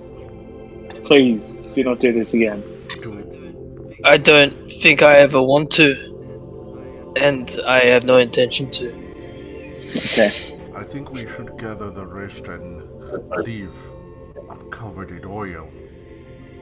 A weird one. And you just see him like smelling under his armpits, and he's like a bit disgusted by the amount of sweet smell. And he's like, since he's like covered up in oil, and he's like flexing his muscles, and you see like, like doing whatever bodybuilder would do if he's covered in oil. Only Elgin knows that you're also covered in insect feces, but you don't know that. Only Elgin knows. I talked to the apprentice shaman. I actually do thank her and your village helping out with this situation we got ourselves into. She looks at you all. And I bow. It is good that you are all okay. And then Varus stood up, looks at all of you, and then he said, sarcastically, of course, "Oh, great, you're all up. So can we leave now?" Yeah. Just chuckles. Elgin, are you up? Yeah. I walk up to what's his name, Varus, and I'm like, "Hey, how's it going, buddy? My sarcastic, smart-ass friends. Can I give him a soft slap across his face?" You couldn't, because he just stares at you, Renze, with a blank face, as if his soul is missing. As if his His soul. his soul is missing. Okay, I'm gonna slap him properly. Where's my unarmed strike? You have a disadvantage, so you can roll Okay. because you're seriously injured. I'll roll twice then. First roll, Hmm. second roll. Okay, 9. Just a miss. You notice that Varus didn't even flinch. Didn't even try to avoid you. You tried to actually slap him, but you're just so weak and so tired and so injured. You're like, ugh. And Varus just looks at you. His eyes stares at you like, is that the best? Let's not waste any time. Let's leave. Elgin, Then he walks you're out. up. Hey, Elgin. Don't worry about it. I'll got this. Don't need the help. All right, you can just keep on walking. Are you sure? Yeah, I'm up. Let's go. We keep walking. Wasted enough time here. We need to go. We need to thank Yeah, Elgin. the gentle Lizardfolk for their hospitality and the oil, and just leave. May as well just take a bath in the river. Come now, you. And he's like, I look into like everybody and like, come now, you bunch of stinky, horny men. Let's leave. I can't finish like this. Like, I can't leave yet. I know I've put you through so much, but I'm not finished here. Wanna run by me again? You're not finished with what? We got the crystal. We liberated the shaman, the head of this village. So I say we're done. Well, I don't know if you know this, but we're only 3 out of 4 crystals. I was sent here to recover 4. Perhaps the shaman, the head shaman would know. Where's the 4th one? It's worth asking. Exactly. We recovered. But are you The sure you got... Lizardfolk lady then speaks up. Oh, you're talking about the 4th crystals? It was inside the stomach of the brute mother. When we carved it out, it was inside the stomach. There, you see?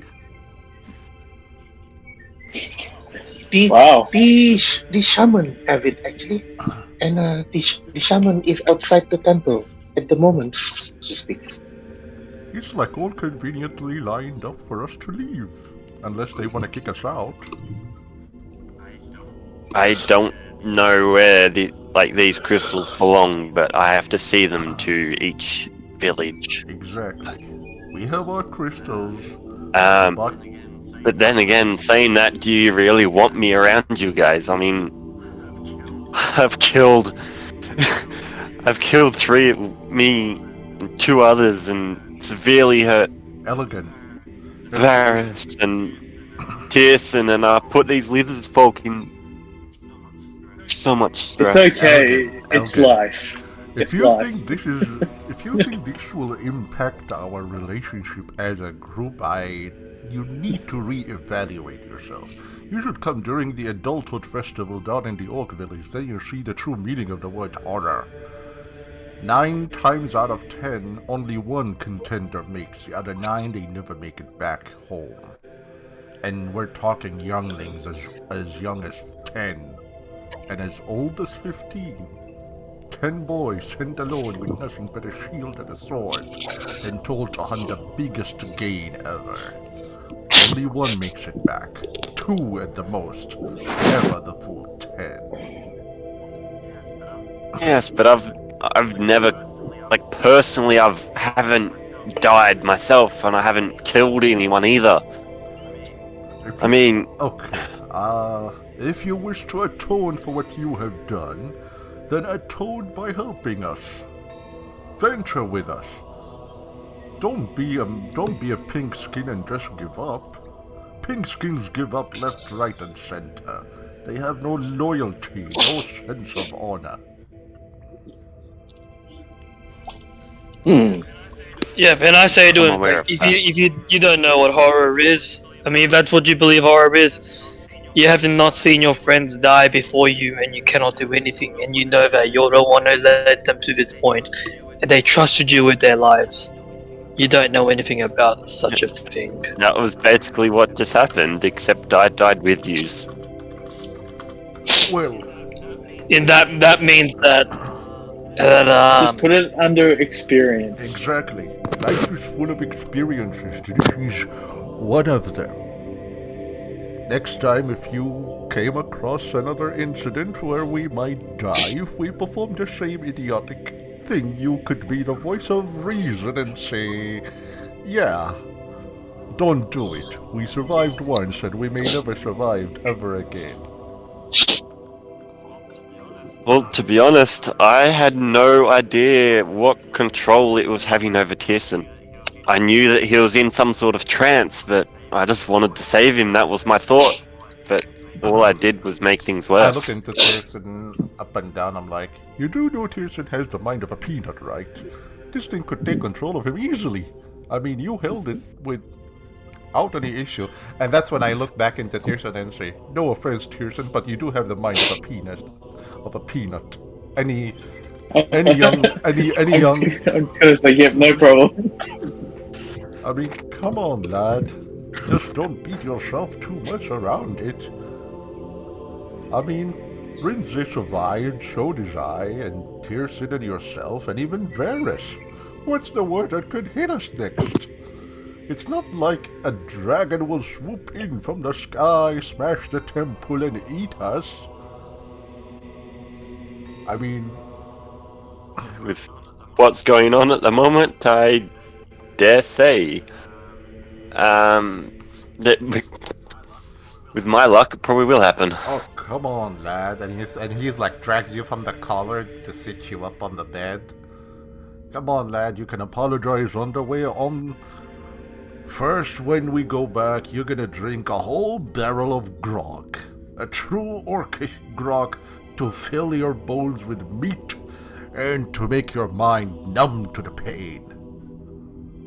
Come now, grog for everybody when we go back home. So, are we in agreement? I don't want to outlive our hospitality by the Lizardfolk, or to desecrate their place of worship any more than we did. Our presence alone is an insult to them by now. So we should leave.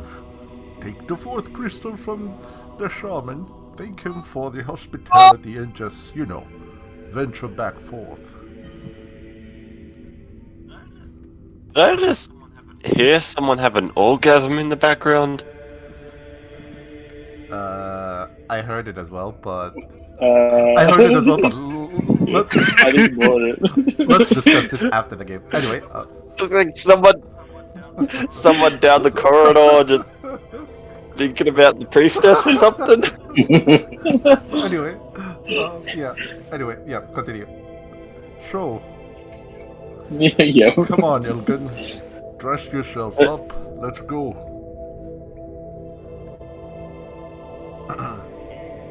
He, like, crudely just puts his gear on. Nothing's like how it normally is, just like neat and tidy. He's just embracing this ritual and everything that come with it. Not even attempting to clean himself up. If you... and yeah, gets his gear on and grabs his staff, waves his hand over the orb, as it releases fire like between his hand, and then goes, "Sure, let's go." And then get these crystals back to the rightful areas. That is good. That's good, Eldon. Good work. Impressed. Early stages being a man in this forgotten hellhole. But anyway, that is, I nudge you mumbling. with my elbow while, like, saying to you, Don't insult the place of worship. Oh, I'm sorry. No, I bow to the Lizardfolk, and so I'm sorry. I'll go up to the priestess and kind of using my staff to prop myself up. I give a gentle bow and pretty much just start thanking her. take control of your avatar and help him stand up. Oh. I have nothing. I can't. Oh. Yeah. There we go. Hey, isn't this the room that we set on fire? No, actually, it's the one in front of it. This is the room here. At least I think it is, but yeah.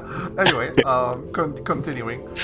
Well, now, boys, let's pick up the pink-skinned fella and venture back home. Our stinking bodies may need to be washed along the way. The princess speaks out. Come, follow me.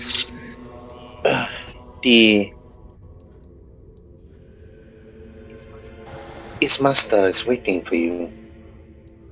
Are you coming, lads? Looks at Tirson and Rinze. Oh yes, I'm coming. Yep. Yeah, I'm How going. could I have been left behind?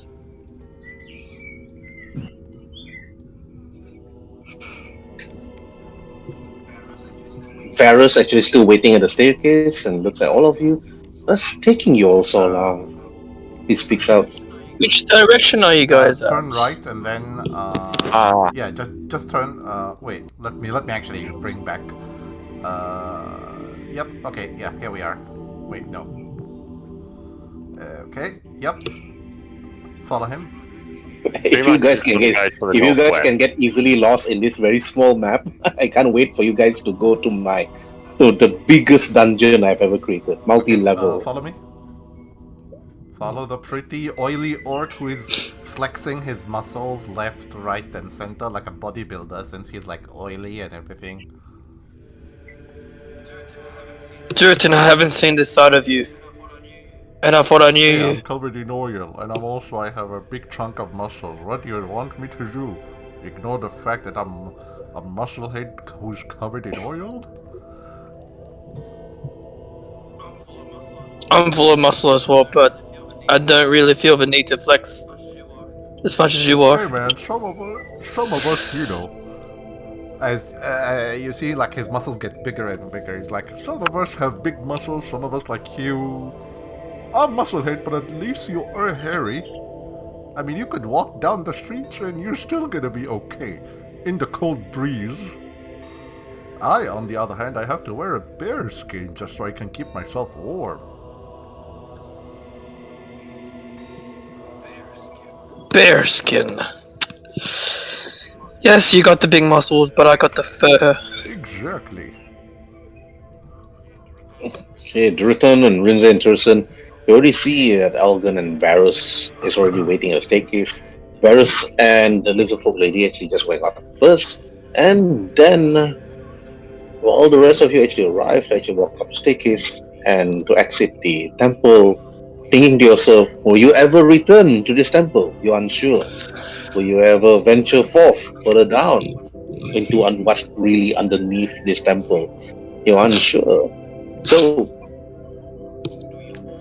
do you all want to return back here again next time and venture forth further? Or will you go elsewhere? somewhere else. This is the part where the I dare say we will be returning crystals. exactly we shall return here someday. But this is the part where the game says, "Are you really sure you're done exploring? Yes or no?" Yes, that is my answer actually. Do you want to return back here again next time in the future or Yes. no? Are you done Maybe in the exploring? future. If there's a very, very good reason, yes. If there is something to Depends get, if yes. Pearson um shares his experience, I guess. Okay. What experience you want me to share you with? If you don't return here, I'll reveal the whole map. If you want to return back here in the future, I will not reveal the map. I'm honestly turn to the four of us and it's like, well, I'm easy either way. Like the nicer folk, I guess. If the lizard folk need us, we can come back. Yeah.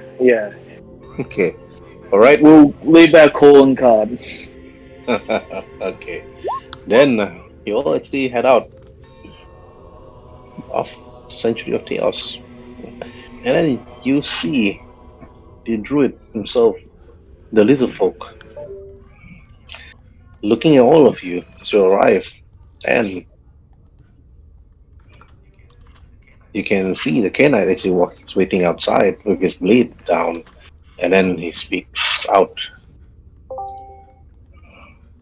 Oh, he speaks and said, "I've been waiting for a number of days now, and apparently my task was elsewhere, looking into some other matters. But it's good that you're all still alive, even though some of you have actually perished because of that crystal. But it is uneventful of us, because he speaks out. And then he said, let us not waste time. And then you see the lizard folk shaman walks over and then pass the last crystal to Renze. I believe this is yours. Renze says as well. It speaks to you, Renze. Oh, and then I grab it with both hands. I say to him, whatever his name was, thank you. It was an honor to have assisted or helped in all the ways that I could for you guys, and hope you guys we stay friends and we meet again. Yes, apparently, thanks to your effort in destroying the Dark Crystal, many darkness that engulfed the lands has been vanquished. However, doing so would have a terrible toll on those nearby. The power from within would cleanse and destroy your soul. But thanks to the effort of your companion Tirson and Varus, and with our combined effort, we were able to bring your soul. He taps your shoulder, Rinze the shaman. He taps your shoulder, your soul, and Drutum, and even your elven friend over there. He points at Elgin, souls back to your body. It was an arduous task, but now you are here standing. But try not to go into any hazardous activities for the time being. You should rest for now. Any dangers of the land should only be looked into while you fully have recuperated your bodies. But because of your effort, the Lizardfolks here, our clan, has managed to got back our house and our land itself and our place of worship. But because of that, and because of our assistance, I have to go and meet the other clans because of their unhappiness of getting outside help. It speaks. However, if you wish to return, we will accept you all with open arms, because your smell will be very familiar to us, but your flesh will be much different. However, this land itself is still corrupt by kesemuanya. And if you ever want to venture forth further, you are welcome to come. And then the moment he actually speaks, okay, he stops. Now, going to left to right only those that's on the map. Duratan, Rinze, Tirson, and Elgin. Okay, Duratan, do you have I anything? bow before the shaman and say to him, Why, shaman of the Lizardmen, I thank you on behalf of the Frostwolf Village, Frostwolf clan, that you managed to help me and my companions. However, I seek a suggestion. My clan seeks, how do you say, a future alliance with the Lizardmen and even the Tabaxis. Would you come with us? Speak to Orson, the head of our village, about such proposal. The land is big. Our two or three small clans here could benefit from befriending one another. Maybe even join together as one. And to rule in peace. I finished the sentence. And to live in peace with no threats from the outside. Exactly. Roll for persuasion, both of you. One assist, one roll. One the assist first roll. I'm guessing you'll be assisting me, Rinze, so you roll first. Yep, I'll roll first. Persuasion. Oh damn. Okay, Duratan, just roll. Advantage or normal? Obviously, it's a normal. You think you can Oh, get okay. advantage? You don't need it. Mm-hmm. My people do not mind. He looks at you, Duratan, the shaman returns.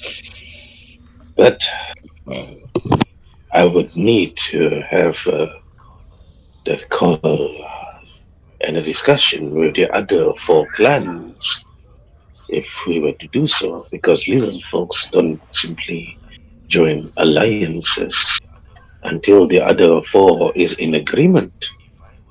If I were to join you and join Rinze, the land to the north, and join Azalan, I know of his name and I know of his exploits.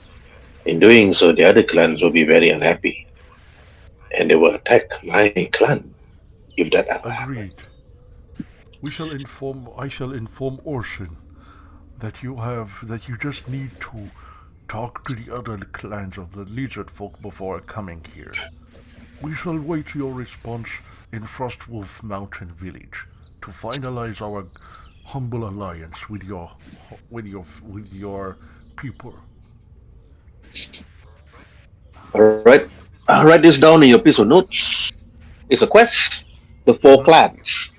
You can pursue it when you want to. Okay. Okay, let me write that. That we have. This one is done. Like the four crystals and the four clans. Open. Okay, and then your conversation's done. Okay, Rinze, your turn. Sorry, what was the question? Do you want to roleplay or skip to Elgin and person? I also look back at the shaman and I look at him in the eyes one more time and I give him a nod, saying yep, we're in good terms, and it's been a joy to have spent the time here to help them, and yeah, we will meet again very soon. That kind of meaning with the nod, and then I turn around and then I turn to walk, and then you can skip to the rest. Okay, you better write it down on your. You better write this down also in your notes, your character sheet. Rinze is like also the four clans, the quest. You can do it when you feel like it. Okay, and then after that, all right, to Tirson. I'm about to go to blue screen, by the way. So Oh, okay. yeah, I'll be I'm gonna unavailable like for the just next 3 like minutes. bow, Okay. and I'm glad we came to a good solution of benefiting people of survival. I do appreciate of helping the others to survive the ordeal. I am intrigued about that crystal was hypnotic over the whole situation. I am aware of.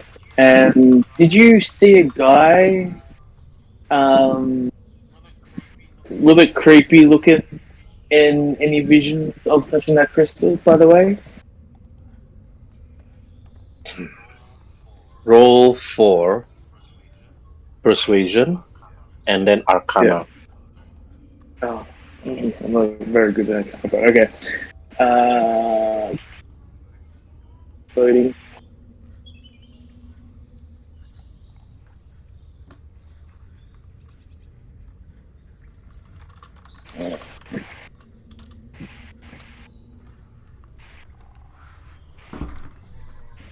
And arcana.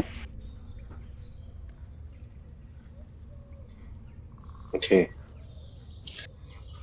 Using your persuasion and sensing the magic to see whether he says special expression or he knows about the crystal itself. And the shaman then looks to you, Thurston, and he said, I don't remember any images or any faces. Everything is a blank to me. But the crystal itself, the power it emits is so strong. It controls the weak-minded, it seems. I thought that my mind and my will was strong to resist it.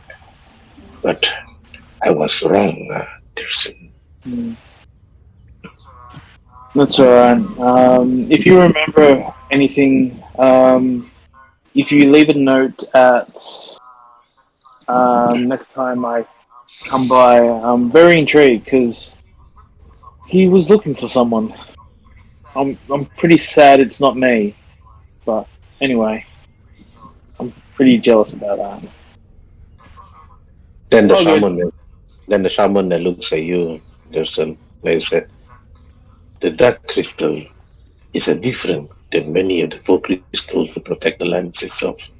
He says, but if you want to know more, there are people, three apparently. I heard stories about the three hags near the oceans to the north, the northeast, not far from Bao. But the swamps itself is a dangerous place. Trolls and many more creatures prowl the lands. If you want to know about the crystals, you should head over to the three hags, the swamps, the top of Bao. I say thank you, my friend. Okay. Write down this note, Tristan, in your notes. You just put there, mystery of the dark crystal. You can pursue it when you feel like it, or you can just ignore it. Yeah.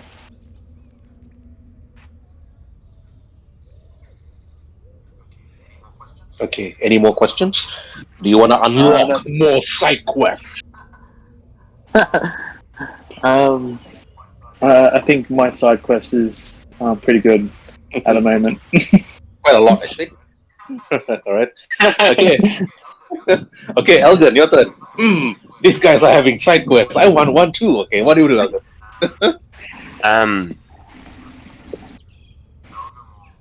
Elgin will walk up to the shaman, kind of using his staff as like a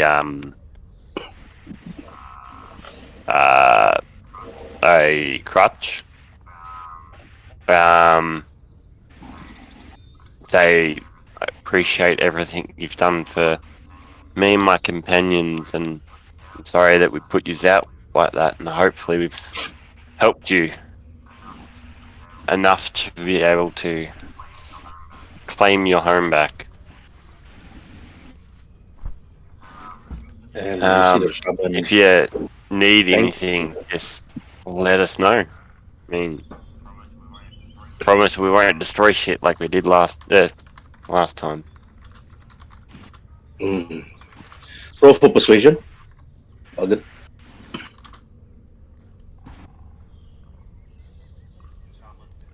The shaman, and he nods his head. Thank you for your effort. I know about the druids by yourself that tried to protect the lands. I believe that your task here is done. And he said, of course, there are many mysteries of the lands, but it is your task if you want to pursue it. However, you are now weak. Your body and mind is not yet strong. Return here when you are ready, young druid, and I will tell you more. You have not reached the requirement to unlock this quest.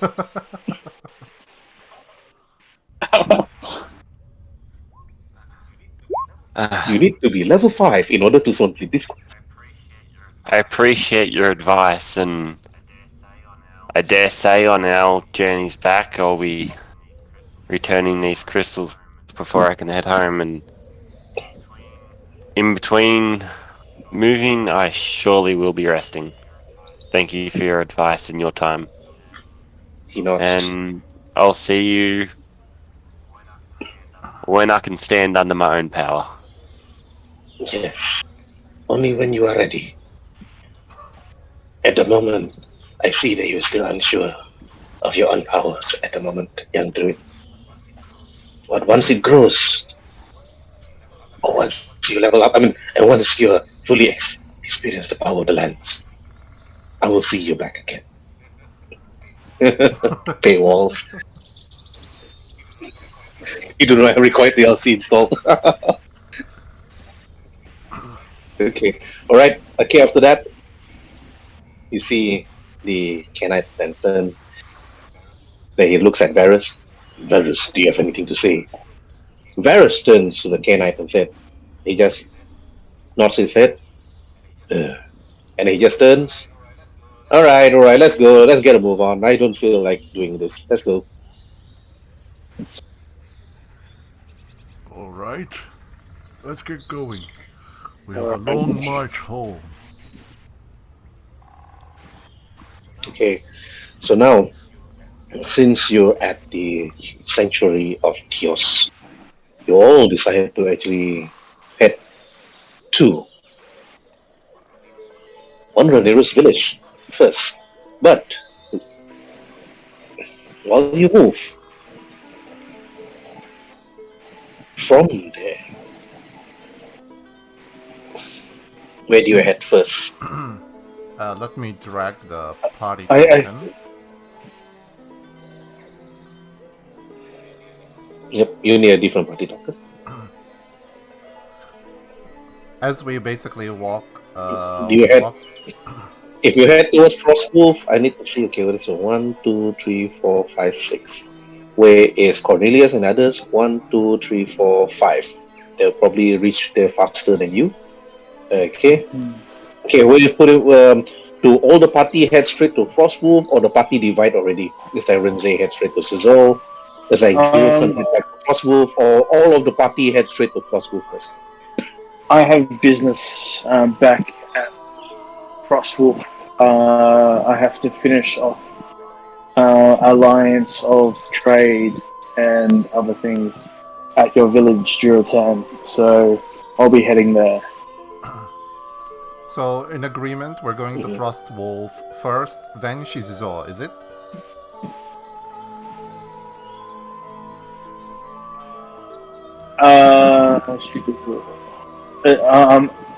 I'm happy, so.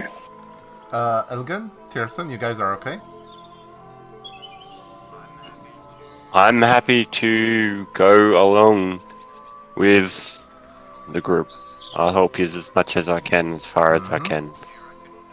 Do you reckon your chieftain would give me some sort of token as a symbol that I can take back to where I need to go? Kind of as in proof that the job here is done. Of course, our chieftain will help you and gives you the token that your quest here is done, so you can take it back to your own people and show them that you have accomplished your task on the most honorable way possible. So, looks like we have a long journey home to the appreciate mountains.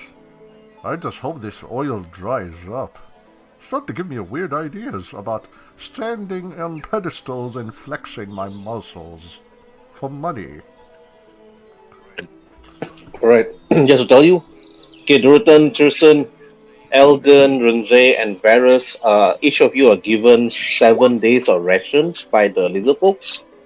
Sweet. 7 days of rations by the Lizardfolks.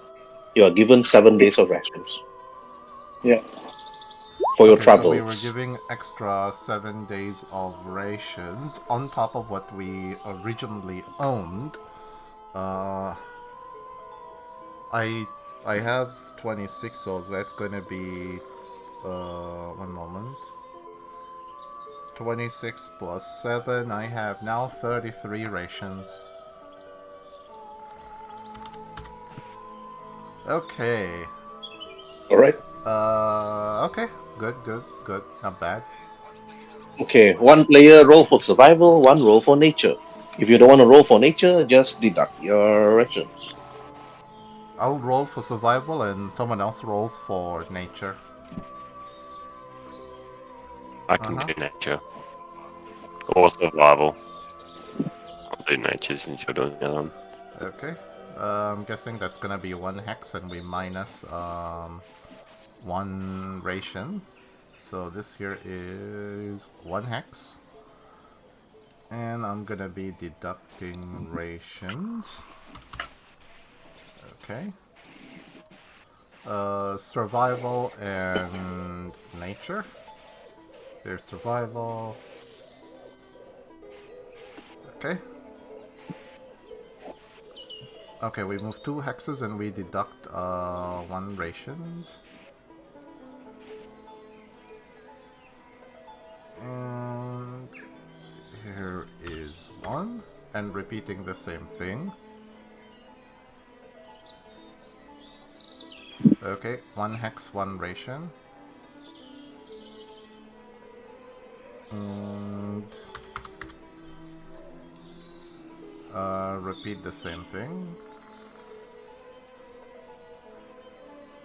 Okay, 1 hex, 1 ration.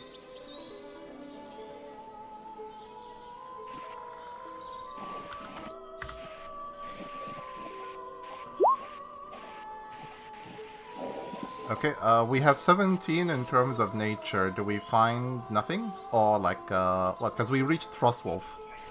Oh, You do find food. Okay, you do find wood. You do actually find food. Right, I'm back. So you just need to don't reduce the rations. Just make sure you just take the rations from the lands itself. Okay.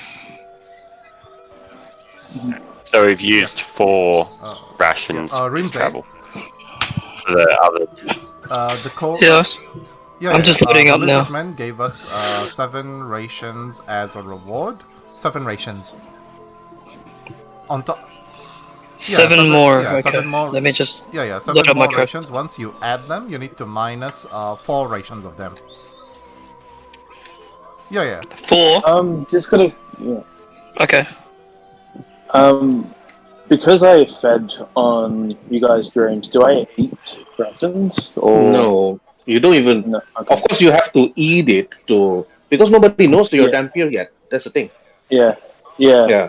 I'll tend to like eating it. Just, Yes, you still have to blend reduce your in. rations. You have to blend in. Yeah. Doesn't eating food make you guys sick? No. Like your body So- can't handle it? Or is that just a true vampire? His vampire feeds on dreams, so he could still eat rations, but it probably won't be as satisfying. But when you sleep, he just So wait, how many absorbs rations? your 9 nightmares. more minus 4, right? 4. Yeah. 7? So Okay. gain 7 minus 4. 31 and 27 now. Okay. Dampiers, like the one thing that can differentiate Dampiers from humans is They can eat regular food, but if they chose to eat regular food, they consume twice as the amount that one person can consume to compensate. Mm-hmm. Okay. Yeah. Yeah. Yeah, anyway, let's continue. Let's not derail too much. Okay, and we Okay. arrived So, at Frostwolf Village, so let me remove the token. Okay. So Herb, what was the quest called? Because I went into blue screen, I couldn't type anything anywhere. So what was the quest called that you wanted me to write down? The 4 clans. That's it. The 4 clans. Okay. Same as That's the name. Durotan. The 4 clans quest. Got it. Mm-hmm. Up to you if you feel like doing it. If not, you can just leave it be. There will be no repercussions, even yes or no. So there will be quests. They have repercussions. If you don't do it, we're going to send number of things. I will say it if I will explain it immediately. It's like if you take a particular quest that have time limits. It has a what? If the quest have a time limit, I will tell you. Oh, okay. Okay. Yep. Okay. All right. Yeah. Meanwhile, Alright. at Sinam ahead. Okay, Cornelius and Waruay. Both of you arrive at Sinam Head, and then one particular peasant actually walks over to you, to like Waruay, and says, "Whoa, Kobold, here, in her village. It's a first." Then he looks at you. Oh, wait, you see the peasant apparently drunk. It's like holding a bottle in his hand. They're looking at you. Whoa, is that a rabbit? And then he turns, and after he turns to the house, Ma, this is Rabbit. That rabbit, a walking rabbit, and a kobold. Ma, Ma! He starts screaming. I think we should get head going before we cut any more attention that we need to. He bangs on the door. I whisper. Yes, where there is one intoxicated, there is more. Best not to draw attention to ourselves. Yeah, let's go. Let's go find the person that we are looking for. Yes. As you hop along, I'll scurry along next to you. Yeah, it's like hop, hop, hop, hop, hop. Technically, I don't hop, but then it's like, yeah. I can just walk normally. Yeah, occasionally I just like hop down. Normally you walk. One each particular lady that walks. Why? Such a cute little bunny. And a cute little kobold, she speaks. Are you lost, little one? Then she kneels down and she starts scratching your chin, Cornelius. Yeah, it's like the face that this. Roll for wisdom saving throw to see whether you like it or you hate it. Okay, wait, hold on. Oh, my wisdom shouldn't. You like it. Yeah, you like it. It's like, I mean, aside from Velvet, I think this is the second time another woman touched my face. And then after that, she walks over to Waruay and then she pats you on the head. Oh, it's a cute little kobold. She looks at you. After seeing Cornelius like it so much, I like go wide eyes and sort of like push my head into her hand. I don't know if dragons can make a purring noise, but it's something like that. Then she asks, and she looks at both of you and she said, "Are you children lost?" Oh, no, we are not lost. We are here to look for. I look at Waruay, it's like, what are we looking for again? Are you looking for your parents? She asked. No. We are not looking for parents. We are looking for someone. In a clear voice, I look at her and say, "I'm 8. I'm an adult." She walks over to you, Waruay. She pats your head. Oh, you're an adult. Oh, that's cute. I knew it.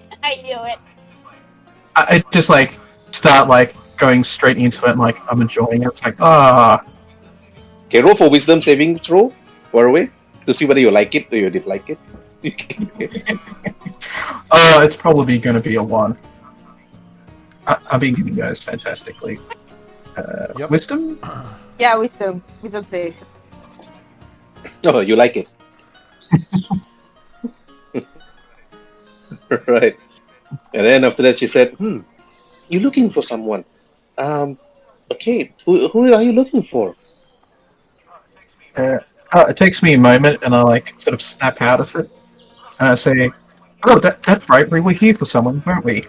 Dawson, I think?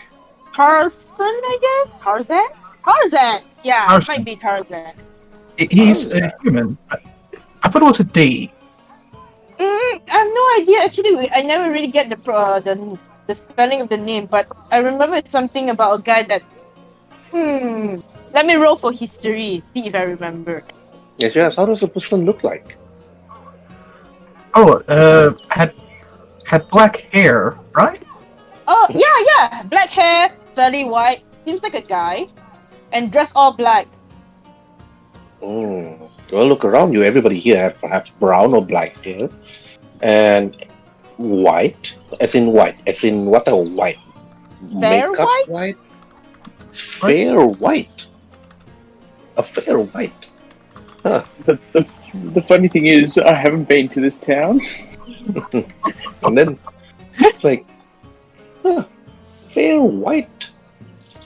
I don't remember that. It's like, wait, they could be.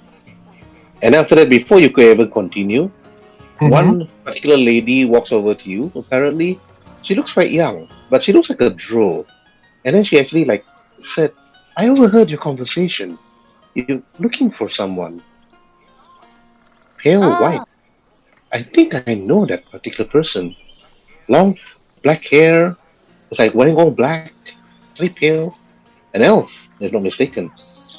Yes, enough. The lady that told us that she seems like an elf. He looks very white for human, so she assumed him to be an elf. And then this lady then turns and said, "Oh, Nenris, I think you can handle this." And after you see that the farmer had back to a stall, and then you see that this particular drow girl bows, and after they lift up her skirt a bit, and it said, "My name is Nenris Turin. I'm the cleric of this village. I think the person that you're looking for is Tirson." Yes, Kirsten. Yes. How could I forget such a name? Yes.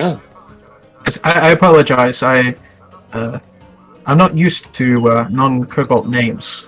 They all sound very similar. Tirson, he traveled. I mean, in a way, he actually saved me during my journey to Frostwolf Mountains, and he was a kind young man, but I have not seen him after that. I have not seen him back here. I thought he would go back to his village, but the last I remembered, he was at Frostwolf and then decided to actually. Yes, now I remembered. He was with me. I was with him all the way to the Lizardfolk sanctuary, and then I actually helped Lizardfolks, and then there was a lot of explosion, if I'm not mistaken, and then a number of people died, and only Turson and Varus was alive. I healed him, and then after that, after a number of days, he seems to be okay, and then he actually joined the Lizardfolks in praying for the souls of the dead to return. And I believe either he's still there, but that was more than 10 days ago. Either he's still there, or he could be somewhere in Frostwolf. Oh But dear. traveling to the Sanctuary of Chaos now would be quite dangerous for the both of you. I believe the best part is you should actually head straight to Frostwolf and look for information there, or perhaps you should wait here, if it's alive, of course. But the lands itself could be quite a dangerous place without crystals, and thanks to their help, well, I believe that 3 out of 4 ain't so bad. Then Randris actually tells you. But she speaks up. Then after that, I took my cart just to return here because I don't feel like staying any longer at the sanctuary. So I can tell you one thing: they're not here. But the best place, your best bet, is to actually head straight to Frostwolf, and perhaps you can talk to the orc leader there. I mean, not really orc, but he feels like a leader to me. But the one actually looking into the place is the Hobgoblin. Hobgoblin. Are these orcs and hobgoblin friendly? Yeah. Oh yes, they are. We've been trading with them for quite some time now. The orcs on the mountains of Frostwolf, the Lionels and the Tabaxis further to the west of Frostwolf, and then further up Refston, north of Refston, and then after that, then Vow. Well, I can assure you, young Kobold, that the lands were quite peaceful. you can see a number of different races living together. Unlike the human nation further to the south on the mountains, so they could be quite aggressive to people such as yourself. She looks at you directly, Warway. And they could also be quite aggressive to people such as myself. She speaks out. What should we do, Waruay? It seems that we have to make another detour. It doesn't seem like the person you're looking for is here. Then said, lastly, well, if you don't mind, I'm heading to Frostwolf myself. I've been heading there for a number of days now because even though I'm the cleric, but I'm also the trader for the town. And, well, my cart is just up there. If you like, you could sit on my cart. And we can head That out. would be perfect. Upon hearing that she's traveling by cart, I'm sort of quite fond of that because my experiences with traveling with carts to different areas. So I'm looking forward to actually doing something I have familiarity with in this strange land. So I will agree. It's like, yes, might be our best bet to travel and discuss with the orcs. Perhaps they have seen him recently. Yes. Well, if you're tired and need some rest and you need some refreshment, perhaps you can stay back at the inn and perhaps then we can head out. Otherwise, if you feel like it, you could also sleep and rest on my cart while I bring us forth towards Frostwolf. She speaks out again after that. I could do with a rest. It's been a long journey today. Yeah, that'd be good. Then I will wait for you the next day then. You can look for me. I'll be waiting outside once you're actually fully ready. Okay. I turn to my companion Cornelius and say, did you want to stay in the inn? I'm quite happy sleeping on anything. But Well, I don't exactly have quite a hefty money with me. All I have to my name is a silver coin, and that's the only silver coin that is lasting me until now. So I guess we can stay in the cart. I don't mind. okay, yeah, I'll turn and say, if the offer still stands, we would happily take sleeping in your car if we don't take up too much room. Yeah, sure. Then she speaks. Oh, wait. Then she bows and walks away. What was that, sorry? She prepares her horse, of course. I missed that, I cut out. Alright, no, it's okay. Nothing much. Okay, Waruay and Cornelius, what do you want to do? Well, actually, Nenris, the drow cleric, will be waiting for you during the next day. If you stay at the inn, okay, so the inn will be about 2 silver pieces a night. Nope, I'm 1 silver piece short. Okay.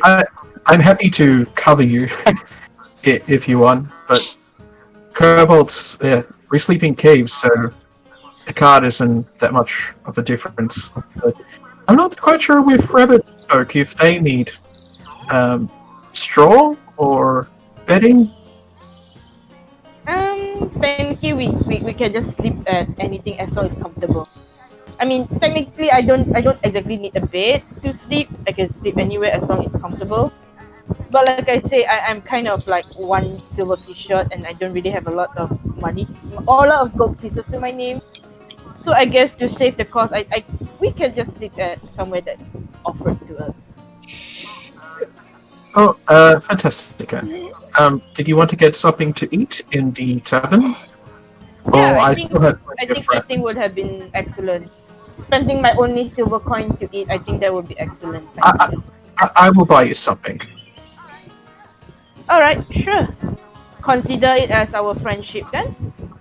Oh, of course. It's like, well, So where is the tavern? I'm not very familiar with this place. I am not familiar either. I believe she said over here. Wait for me. But where's the tavern? Is this the tavern? Right. You can see the signboard on the wall. Oh, it says that tavern and inn. Yep. It's like I'm actually looking forward to a warm meal. Yes, it's been a while. Then two of you actually head over towards the tavern, and then head in throughout the night. You actually had some simple dish, simple dinner. Just a simple stew. Stayed for the night, and then rested. And then the next morning, the two of you just woke up. You paid for the Rabbitfolk. You paid for Cornelius. Then, when you head out in that morning from the Forsaken Cat Inn, you see Nenris was already ready and then preparing her horse and the cart on the journey ahead. Nenris actually then got up and sat front, turned her head towards you, Cornelius, and then to you, Waruay, and then she said, "Well, don't just stand there, head on up. Then we can head off." Oh, sorry. On it, it's like I just hop up on the cart and it's like I extend my hand for Waruay to stand up because he's small just like me. I will say just a moment, and I will quickly scurry around the cart just to make sure that everything's tied down correctly, and I will pop back up. Okay. And then after that, the both of you actually just head up on the cart, ready to actually depart on your journey together with Nenris the Drow. And then, following the route, you'll actually head out. But, meanwhile, at Frostwolf Village, Duratan, Rinze, Elgin, Tirson, Varys, all of you arrive safely. Varys then turns and said, "Finally, not the place I actually want to get back to, but I really have no choice." Thereafter, he just walks on and then went to the nearest fire. I believe we need to talk to Orson, the head of our clan, so we can tell him and explains our delay. Yeah, that's a good idea. I'm gonna find the goblin clan leader to see if he's here or not. Hope so. Okay. Now going to be moving from left to right, from Duratan to Rinze, Tirson, and Elgin. Okay, Duratan, I you first. look into Rinze and say to him and to Elgin, as well as Tirson, of course, like all three of them. Would you like to accompany me to talk to Orson, our clan leader, or do you have some other business before we go there?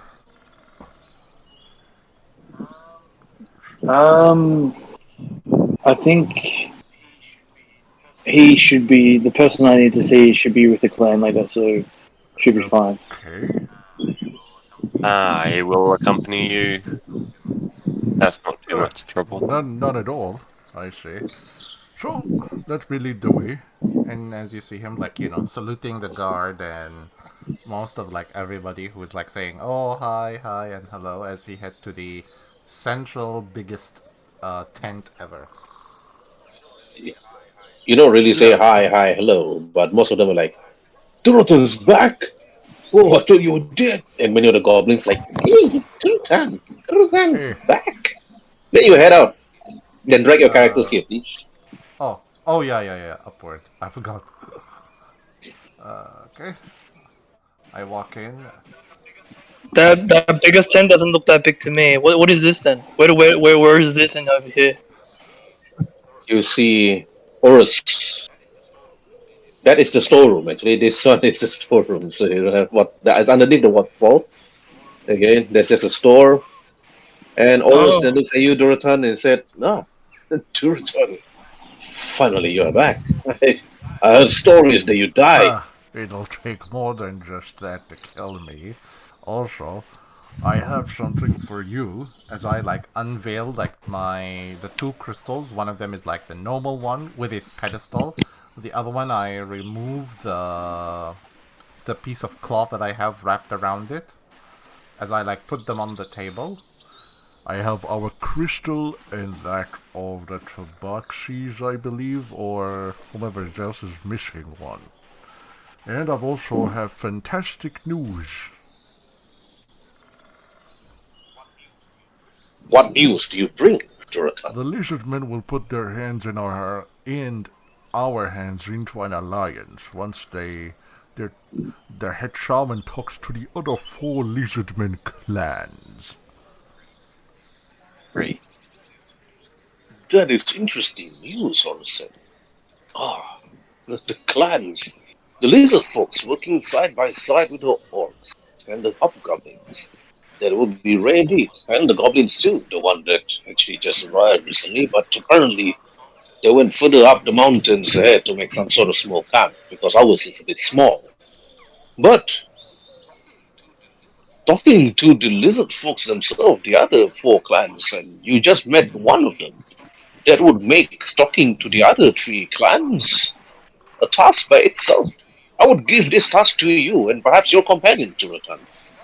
To seek out the other 3 clans and bring the meat. But, of course, the first things first is the crystal. You need to head over to the cave, Duratan, and place the crystal at its resting place. Agreed.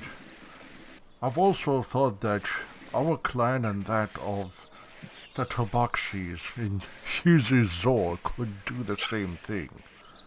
Orson, the mountain life is no longer sufficient. We need to put our hands together with everybody around us, regardless of who or what they are.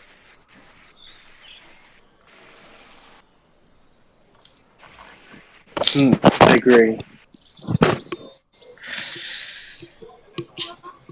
And then Horus then sees and said, our place is small, Duratan. I do agree. But we need to find a bigger place. But that task alone is going to be difficult for you and your friends.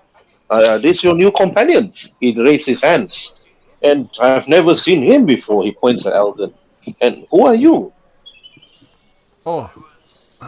I was sent from the south to help. From the south? Help relocate. You have to be more specific, my friend. Which part of the south? Have you been down to the start of the desert? Yes, I've traveled many places.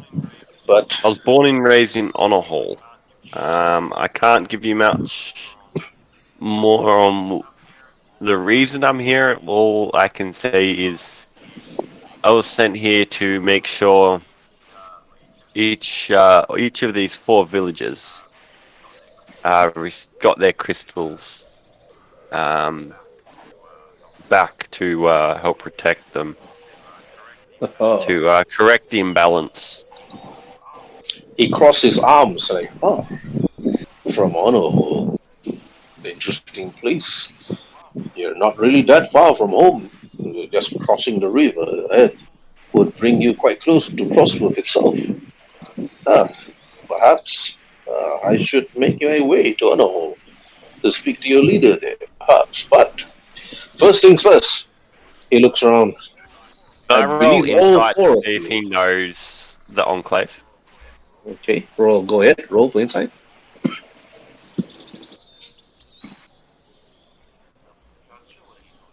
You're unsure whether he knows. You're not too sure whether he actually knows about it unless you bring it up. Alright. As you were. Alright. Then Horus and Lucy Duratan. Head over towards the temple, Duratan. It is just behind the forest itself. You know where it is. I shall go and place the crystal there. Once I'm done, we can rest here for a day or 2, then venture forth to our fellow friend Rinzer so we can finalize the return of his crystal to his village. But I need to leave you and him so you can talk business. He is here on a matter of business after all. But this whole crystal matter took time from it. I take like the crystal and as I walk out, I just basically make way to my tent, just mainly drop my stuff there, like inside, and just take the crystal, go to the cave, which is behind the waterfall, and oh, No, not that one. okay. Not that one. You head out. Not that cave. That cave is just a storeroom. You actually had to have to go out to the Frostwolf cave itself. As in the one where I'm standing near, which is this one. No. You head out to the Frostwolf cave. It's the mining cave. The cave on the map itself. Slightly just further, a few hundred meters walk itself. You head there perhaps by yourself. But before you head here, perhaps you should role play this with your companions to see whether they're actually willing to follow you. Otherwise, you're Oh, gonna be here alone. As I basically about to walk out and say to like Tirson and the rest, Are you guys gonna be coming with me, or do you want me to wait for you? Or should I be on my way to the cave? I have I business. Yeah. I have will business. join you. You're right. You go. Sorry. One by one? Right. I have business with my good friend here. So I won't be going, but I'll wait for you when you come back. Okay. What about the two of you?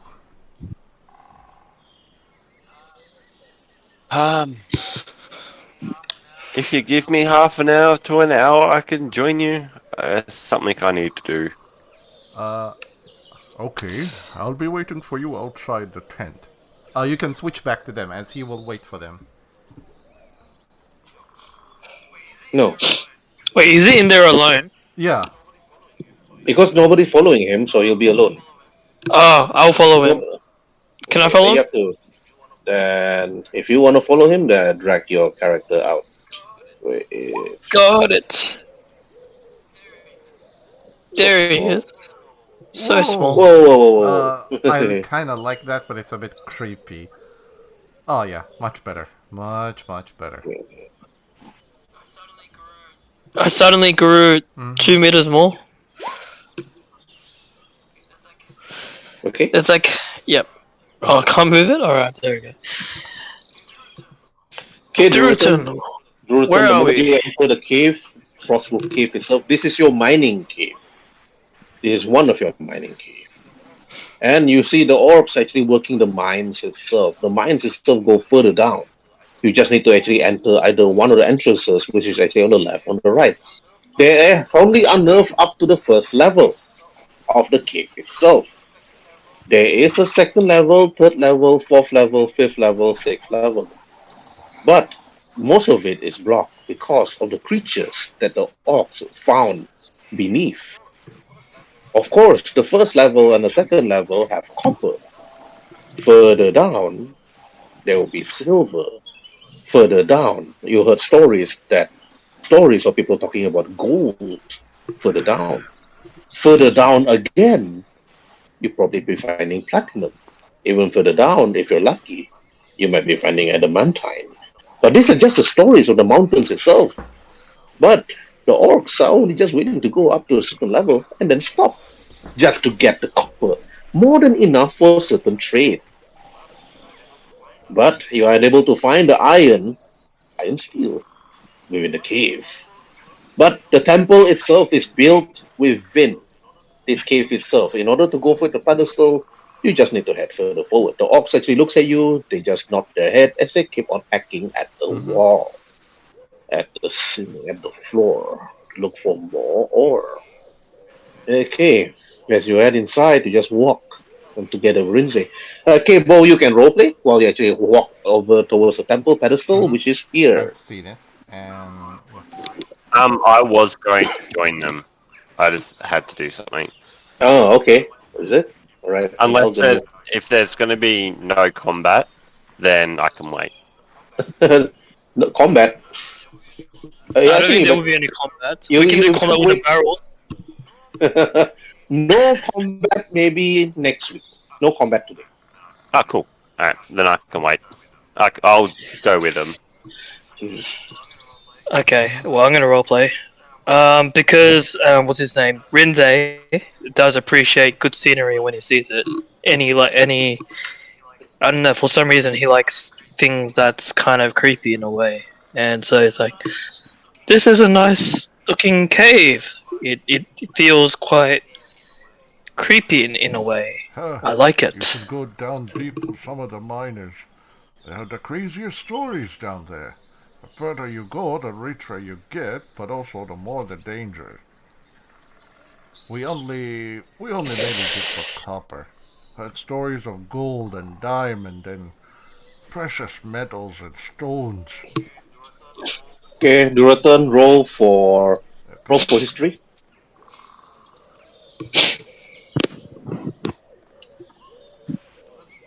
Okay, you heard stories from the old orcs or those that actually survived mostly. But the stories you heard from when you were a kid, when you were a young orc, from the mines itself, the further down you go, the more stories you hear about treasures, abandoned treasures, and ancient ruins beneath this mountain. But you heard stories about creatures too, such as like stalagmites that can kill you from the top of the ceiling, or even rocks or stalagmite that actually turns into a monster and then starts stabbing you with its rocks, or even monsters that looks like a bloody chest or a shelf that comes to life and start biting you. Or the worst part is the legendary basilisk further Mm-hmm. down that could just stare and look at you deep in the eye, and then you're just there forever as stone. I heard the most craziest stories from the old crones. From stones that look like walls that suddenly come to life. Others they say they found a treasure chest which tried to eat them. Others they speak of the mighty basilisk whom one gaze could turn any orc or a pigskin to stone. Nobody dares to go beyond the copper, and if they do, Iros will be with them, hopefully. Most never come back. We assume they died since, it's the only way in and out. We only pray for their souls. Rinze, pray for their souls. Well, Rinze pauses and then he turns to the earth and I'm like, interesting stories indeed. Seems like those those orcs wandered into places that they haven't been before and met an untimely end. They tried to challenge themselves, but they weren't too careful. Or they might have thought that they wanted to be careful, and they weren't. However, I would like to think that we'd be a little bit more different. We'd be a little bit more bolder, but more calculated. I would say under normal circumstances I would have agreed, but our last time brush with death, made me think otherwise. We may need to rethink our strengths and weaknesses. Come, follow me, this way. We need to put the crystal back in its proper place. But I want to talk to this guy. Eh? Does he speaks orc, This guy, right? yeah, he should be. Yeah, well, I don't understand orc, but I want to talk to him to see what he knows and what he's got to So I share. know who's that guy. So, Yep. Is one of the orc miners. Usually they don't want to be Oh, disturbed okay. when they're actually working, especially by a Oh, non-orc. okay, definitely. I wouldn't recommend. well, I'd like to. I would not Okay. recommend disturbing the miners when they're working. I would say come back around the evening. Just go to any of the one of the gathering fires and you'll Oh, see them. They hang around there, drink grog and talk shit about what they have found. So yeah. oh. Well, I would have liked to help him, but if I want to be left alone, then I'll respect that. Let's keep advancing this way. Oh, hi, Elgin. And I'll keep walking. So, Quite fascinating what you have down here. this is nothing. You should hear some of the oaks around the gathering fire speaks about the mazes that our ancestors have dug up over the centuries, and the things that they have found. Even I don't dare to go deeper than I have to. Maybe one day when you're strong True. enough. Maybe I can command a horde of warriors to go and liberate any treasure that's inside. Oh, good. We're finally here. I walk to the pedestal and carefully place the crystal in its proper place. You place the crystal at its proper place. You put it there. You feel the energy coursing from the pedestal itself. Some sort of aura that actually penetrates your body. And even Elgin and Rinzi actually felt it. And you feel as if the land itself has been slightly purified. What do you think to yourself? It is indeed. But this temple itself, the wall seems to be old, but it's always been cleaned by the orcs that actually reside here. And making sure that Frostwolf Mountains itself will always be protected by people such as yourself. And the other orcs and the goblins and the hobgoblins that actually worship Eros.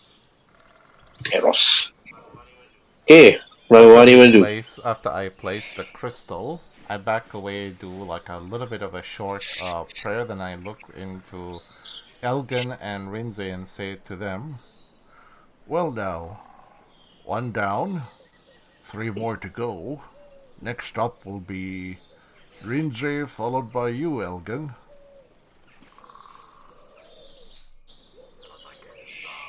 I was like, oh yes, let's go see my Tabaxi friends. Alright. I don't have a crystal to return to a village. I'm just here to oversee that they do return to their respective villages. Correct. Okay. Don't you have a village of your own? Our village doesn't have one, I don't think. I don't know. Okay. Rinze, Duratan, and Elgin, after returning the crystal, 3 of you actually head back. But before that, okay, Horus actually had some sort of conversation with Tirsen. Okay, Tirsen, while they actually head towards the temple, they actually placed the crystal before they actually returned back. They actually had some sort of talk together with Horus. Horus and looked at you and they said, yeah, something on your mind, Tirsen.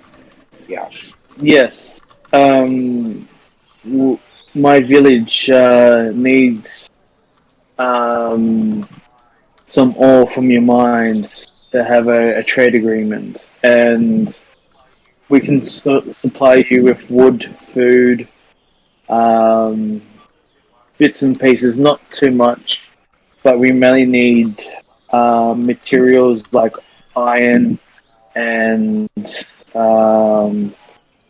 what a mine can provide. Yes, Tirsen, yes. Well, your assistance was greatly appreciated getting back the crystals, and as promised, our coppers here for you in trade for your oil. Thank you. And I'll send Duratan to escort you back to your village. You need him to make sure that you arrive safely. You will have the cart. He will actually lead you together with the cart to actually bring the items back to your place. And so you have our gratitude. You can actually tell Elderman and tell him thank you. That's all right. Thank you for providing it, and I have the power to have an ongoing agreement between my village and your village to have some trade to and from. Yes, and also the goblins that you see there. Yes. So you made a small camp further up the mountains itself, not far from here, just a slight walk would suffice. But they actually told me specifically to you. I heard that you know how to speak Goblin word. That would actually be a great help. But these goblins was banished from their small little village further to the west of here, further up of Renze's village itself as well. And it seems we have some sort of great turmoil over there. 2 clans fighting over one small mountain.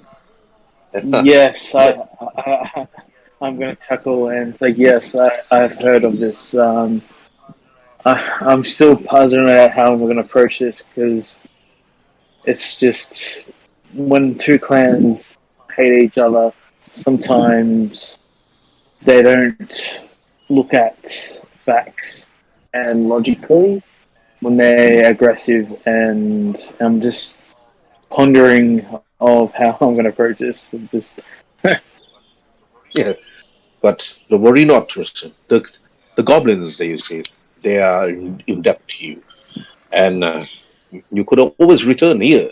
But I do suggest that goblins would rather stay back on these mountains yourself. It would be wonderful for you to bring back some of these goblins to some human village would be quite dangerous for them, as yes, I some agree. some humans, some people do not see goblins as how to say good creatures. But those Yeah, that have traded with me have seen that these goblins, the ones that staying with me, the ones that have taken some time to learn how to speak common, the humans, the other traders, see them as quite trustworthy. But the ones that live on the mountains, they are still uncultured. They are still unmannered. They're still learning.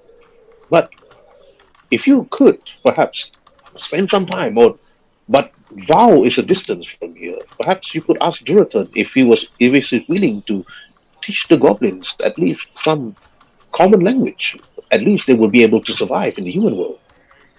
yeah, I agree. I'm having my own problems out with my village. It's quite small and remote, and so far, it's the only sort of supplies we have is from the ocean, and if it's not pirates, it's little traders, but caravans from the ocean. But we're a pretty remote village, and because it's remote, it's a little bit small. Perhaps you should persuade Elderman to actually move out from Vow. He's been there ever since he was a little boy, as if he's tied to that place, as if he have made some sort of vow to not leave that place. That Horus then looks at you and stares at you intensely, Pearson. But worry not, Duratan will actually follow. Oh, speak of the devil of Taros himself. Duratan and his companions just arrived.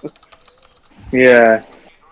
Okay, Duratan, Rinzai, and Yeah. Eldon, while you actually hear the conversation, while they were talking, you actually head into the canvasser to see Duratan talking to Horus. And Duratan, the moment you see Horus looks at you. Duratan, I have one last task for you. Okay. He just I would like you to lead, or actually to follow Tirson back to his small village of Vow. It's time for you to actually head out to the east instead of heading west most of the time. Okay. Sure, why not? I mean, we just gotta stop by, give the Tabaxis their crystal, and finalize their alliance with us, and that's about it. I'll head to Val and help Tirson in his own quest. The only thing I need from you is, before we can head out in a day or two, is our banner. In case I find a proper spot for our future village, then I need to put a banner there to signify that this land is now belong to our clan.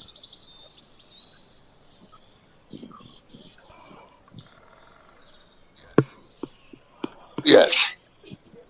Yes, you said. And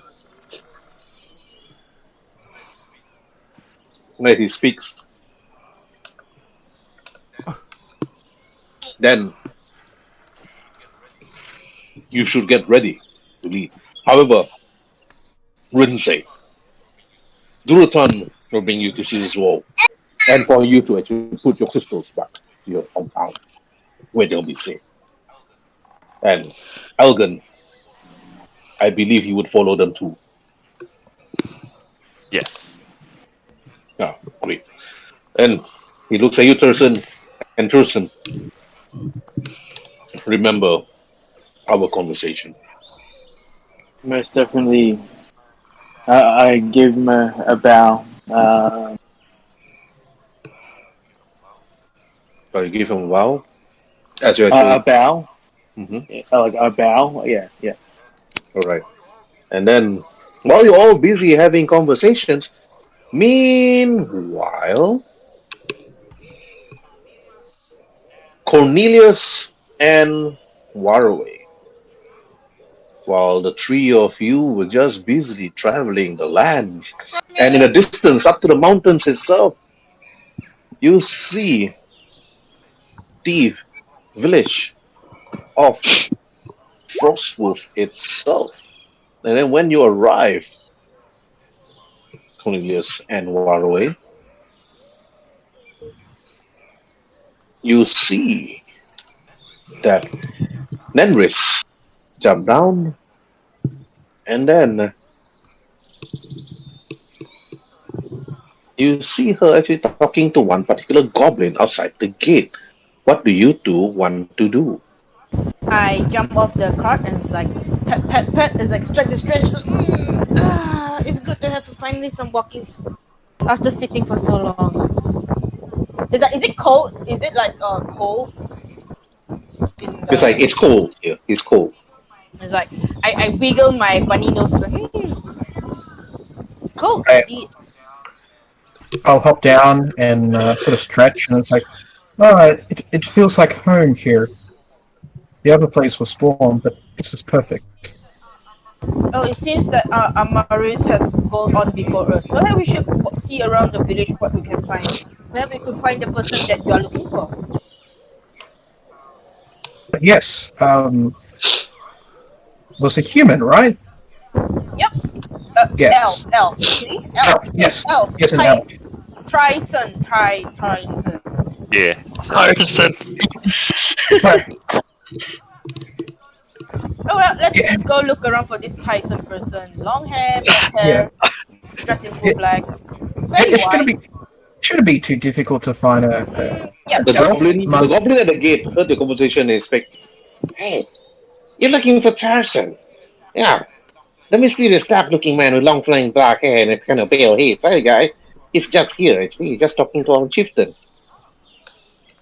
Oh, okay. What? Then the goblin asks, "What? What's a kobold?" And wow, you look little tasty. He looks at you, Cornelius. Uh, thanks? Is like question mark? Yeah. I would think this is a compliment. I'll say, I. not for eating. And it's like, are you hungry? And I will pull out a carrot and hand it to the goblin. He looks at it. The goblin didn't even offer his hand to look at it. Sorry, I'm not vegan. Uh, okay. Well, thank you. So the elf is in there? Thank Yes, you. you can hand inside. There's still New Rock at the front there to make sure that you can actually enter. New Rock. Well, thank you. Strange little green creature. Okay, okay. For Yep. Cornelius and Waterway, you're just surprised to see that this place is filled with orcs, goblins, and hobgoblins. But you notice that they did not take out their weapons from the scabbard. They did not ready their bow to shoot it at you. You don't see them charging at you with their battle cries. So this must be the famous Frostwolf Mountains that actually protects and keep track of all the goblins, hobgoblins, and orcs that wants to live a peaceful life. He's like I'm like searching left and right. It's like the goblin in the front is like trying to eat me already. It's like quote unquote trying to eat me. So it's like Right. It's The just moment you very actually arrive, one particular goblin hair slightly straight, and I notice that his ears is bandaged up, carrying a light it's not. crossbow. It's like, huh, but we are super huge. We are super huge. wow, you're a big rabbit. I'll come over and say, oh, you must be Nurok. Right. And I'll say, yes, yes, yes. Yeah, we have heard a lot about you. Yeah. What's your purpose? He speaks out. We seek the elf, T-Sun? Was it T-Sun? I asked Cornelius. Kirsten. You see Yeah. this particular man Yes. with white hair looks at you is Pearson. His name. Yes. Yes, Kirsten. I was like pointing Yeah. at the white hair guy, saying, "Yes, Kirsten. Are you Listen, yes. Kirsten?" Do you know No. where we can find T-Sun? He would wish he wants to be like me, of course. Sadly, he's not. I'm laughing. I'm laughing. I'm laughing this as our character because it's so funny. Then this man said, if you want to look for this particular Pearson, he's inside. Are we able to go in just like that? I mean, are we not disturbing anything that's going on, whatever's going on inside the camp? And then you see this goblin speaks and said, if Varus says that you go inside, then you go inside. Who am I to question him? I look at Waruay as like, should we go in? I look around, and well, they seem friendly enough. I mean, Danny said they kind of wanted to eat you, not actually want to eat you. So, I guess if worst comes to worst, we just run out. Okay. Okay. After you, I guess. I'll sort of scurry up and sort of poke my head in, and just to double check, make sure it's not a Right. trap. You poke your head in, and after that, you hear a voice from inside, and you see a hobgoblin, red skin, apparently holding some sort of weapon that seems to be oriental in nature. And he said, "You picking outside? Come inside." Which actually surprises Durotan, Tirsan, Renze, and Elgin, as they notice that two of you are now inside the tent. So I guess we just move ourselves up in the tent thingy, which is up Yep. here. Up there? Yep. Okay, Durotan, Tirsan, Renze, and Elgin, you are shocked and surprised to see a Rabbitfolk and a Kobold enter the tent. Since Rabbitfolk are a bit smaller in size than orcs, Duratan tries this cruel joke saying, "What would a goblin child and a lizardfolk child and my next dinner be doing together? Shouldn't one of them be served in a stew while the other one plays with the younglings?" Well, I also make a joke. It's like I didn't know that elves have a human form. I mean, have an animal form, where they become tinier than what they are. Look at these little things. How adorable. I mean, I tilt my head and just look at Cornelius, and it's like they don't seem to be very smart. Are these the right ones we're looking for? I have no I mean, idea. I'm only 5'2". We are only here to look for the guy by the name of Tierson. The rest is irrelevant to us, I suppose. Yes. Yeah, I cast. Oh, sorry. I cast produce flame into my hand. I do not know these people. They are not from this area. Who was the one Are saying? you- Who was the one saying the lionin is it? The lionin is it? Are you trying to be intimidating? Elgin. Oh, okay. Are you trying to be intimidating, like scary? More as in a precaution. Oh, okay. Just how tall of a rabbit Look, we are just here to look for a guy by the name of Tierson. If there's no one by the name of Tierson, we shall take our leave. I will take my battle stance and get ready my foot placement and say yes. If Tierson isn't here, then we will take our leave. But we were told he was here. Also, one thing at a time. One, put down the flames and put down your weapons. No fighting in the chieftain's tent. That's one. Two, as he shoves Tierson in the front, get over there, you bloody oaks. This is Tierson, the bloody idiot you've been wondering and looking for. As he shoves Tierson in the middle. Here's the bloody idiot. Isn't Varius the idiot? Tierson's like the level-headed one. I'm laughing this out character. Okay, I'm laughing this out character. So, Boris is the one who's like too cocky for his own good. He thinks he's smarter than everyone else, and Tierson's a little bit better than that. Although he's a little bit of a loose cannon still. So, Waruay, I guess you have met Find Your Person. Do you want to like tell him what's going on? Yes. We were sent by Petra of a human village not that far from here. Vau, actually, Vau. Bao, was it? Yes, Vau. We met her at Vau, and she she commissioned us to look for this person by the name of Kirsa. We already happened to see. So it's like, yeah. So what was the following of the message again? Oh yeah, she's been worried about you. You've been missing for so long, ever since the about the same time as the crystal. The crystal incident that was happened like 10 days ago ish. Yes, and she's concerned that the darkness is approaching on the town, and she's worried about you. And she's definitely concerned about your well-being, especially your missing for 10 days. They were concerned by the human village elder that you were dead. So you may want to rectify that with the other humans. Yeah, a letter would have sufficed. Yes. Do you decide of the water not have messenger birds? I'm not quite sure how you communicate here.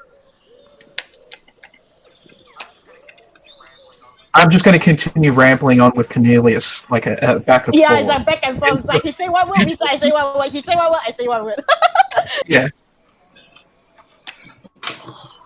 Right.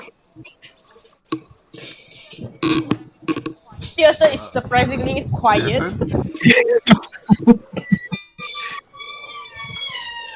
Tiersa. That quiet, we can hear a door creak. Tierson. Oh, I think something happened to him. Alright. The moment you actually enter the tent, Cornelius, while you're actually having some sort of conversation with the others. Yeah, okay. Sorry. Right. I didn't realize I was on mute and I was trying to talk. Oh, okay. You know. But you hear the conversation, right? You hear the roleplay and everything, Most definitely, yes. It appears you've been thank you. with silence. Yes. Oh my gosh, Jason is broken.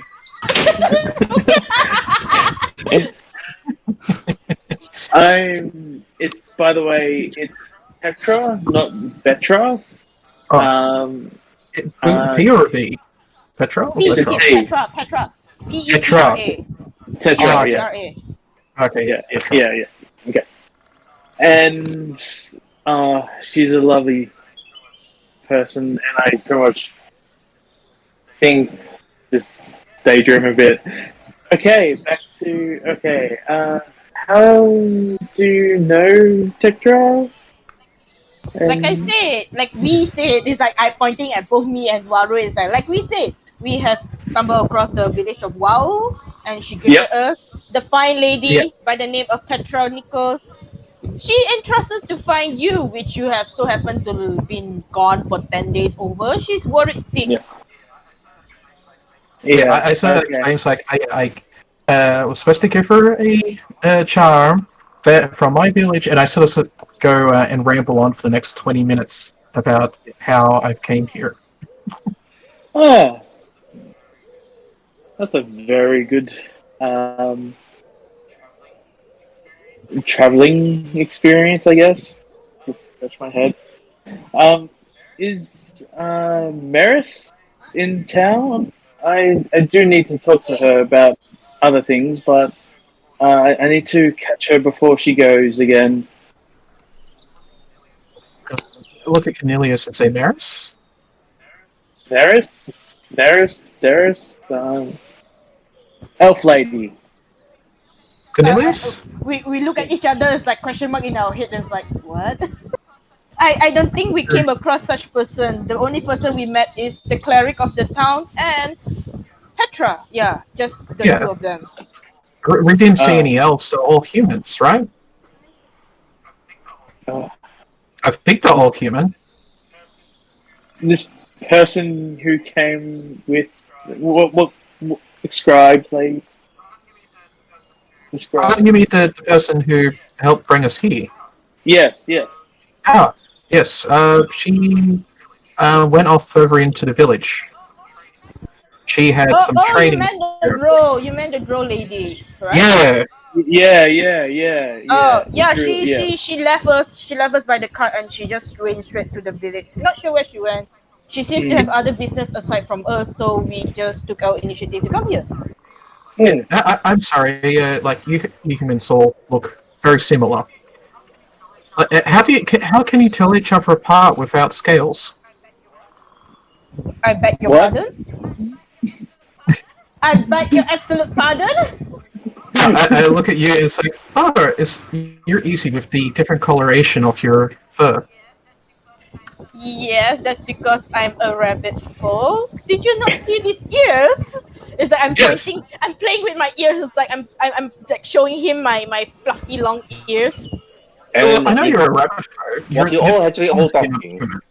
you're all talking, Horus, the hobgoblin, speaks out. What is your business here, Cornelius, and also Waruay?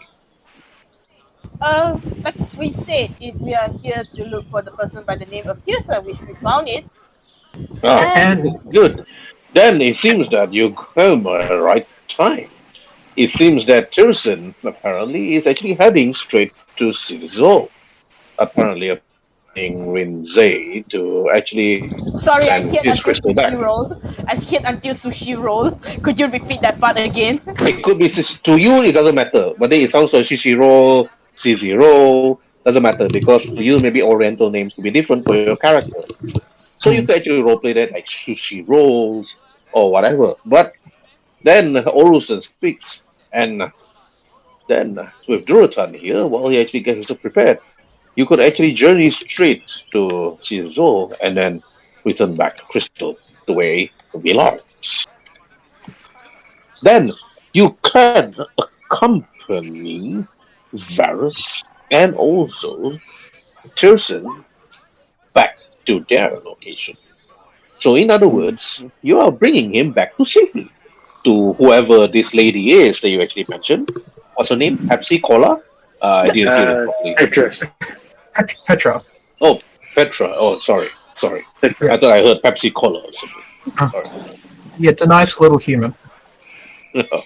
All right, then he looks at you, Duratan. There's no waste any time. The faster the crystal return back to its safe location, the better the lands would be, and it'd be safer. Not to mention that the creatures of darkness would not head closer to many of the villages, and the people will be safe.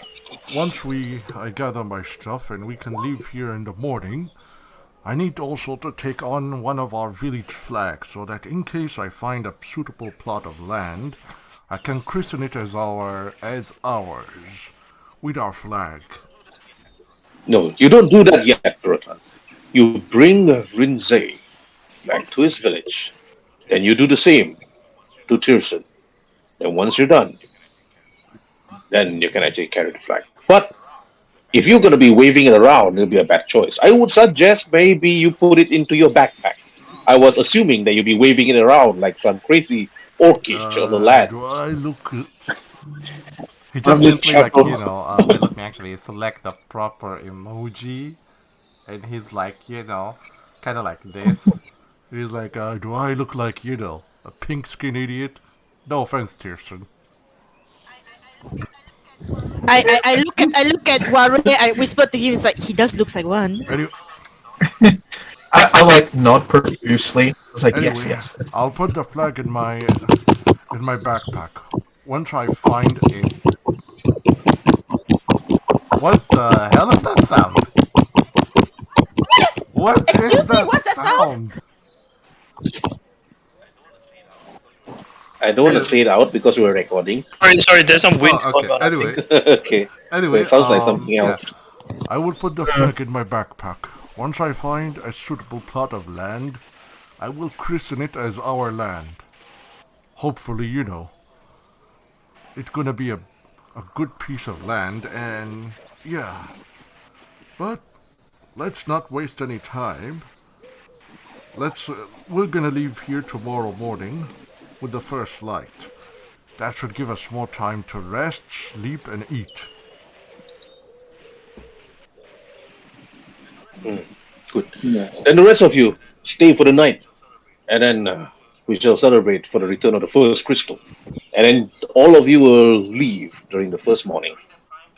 And then during that time, that night, you all actually feasted, just temporarily, and then rest for the night itself. You all actually drank and ate, and then after that, Tillerson actually ate more than he actually could eat, which actually surprises many of the people there. He must be really hungry, most of you actually think, because he couldn't actually absorb drunk people's dreams. So he ate and he ate until the next day morning.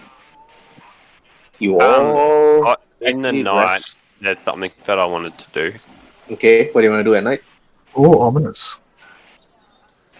No, Are we leaving the camp already?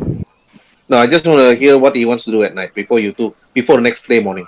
it's the thing that I spoke to you after last session. Mm-hmm. So what I do is You want I come to up. summon? Oh, you can't summon it yet. You need to go back to your druid circle. Do I? Yes. Ah. It needs to be part of your initiation test. Oh, okay, apparently. Righto. Yes. Yeah, you can't do it yet until you return back. Okay. Righto. All right. I would Great. like to talk to Nenris to organise some trade between Val and her village to receive material like axes and material for building places and stuff. During that night, while you're actually feasting, Nenris was there. You talk to Nenris, and she tells you, "I'm not the one that you need to talk to." She tells you, "You need to talk to the head priest. The head priest is also the one looking into the well-being of the village. He's the one you need to talk to. It's Cinnamon." He tells you. Thank you. Much appreciated. I'm glad always to see you again. Safe. She looks at you, and almost glad to see you too, and you're safe and alive. I mean, yes. Sorry about that, but yeah, it's alive. Then who else actually want to say anything during that night before next day morning? Mainly just I'm me good. and Orson, so let me just bring myself near him. Let me just yeet myself before I go back, assuming everybody is not in the tent. The other thing is, I just remembered the token. Where are we? It's not morning yet. It's still night time because Juratan want to talk secretly to Horus. So meaning that he waits until nobody is there at night at the camp, and then Horus then looks at you, Juratan, and says, "Anything on your mind? It's already late at night. Everybody already fall asleep except for perhaps Shirsen." I want to say something so badly, but I can't because Anyway, it's recorded.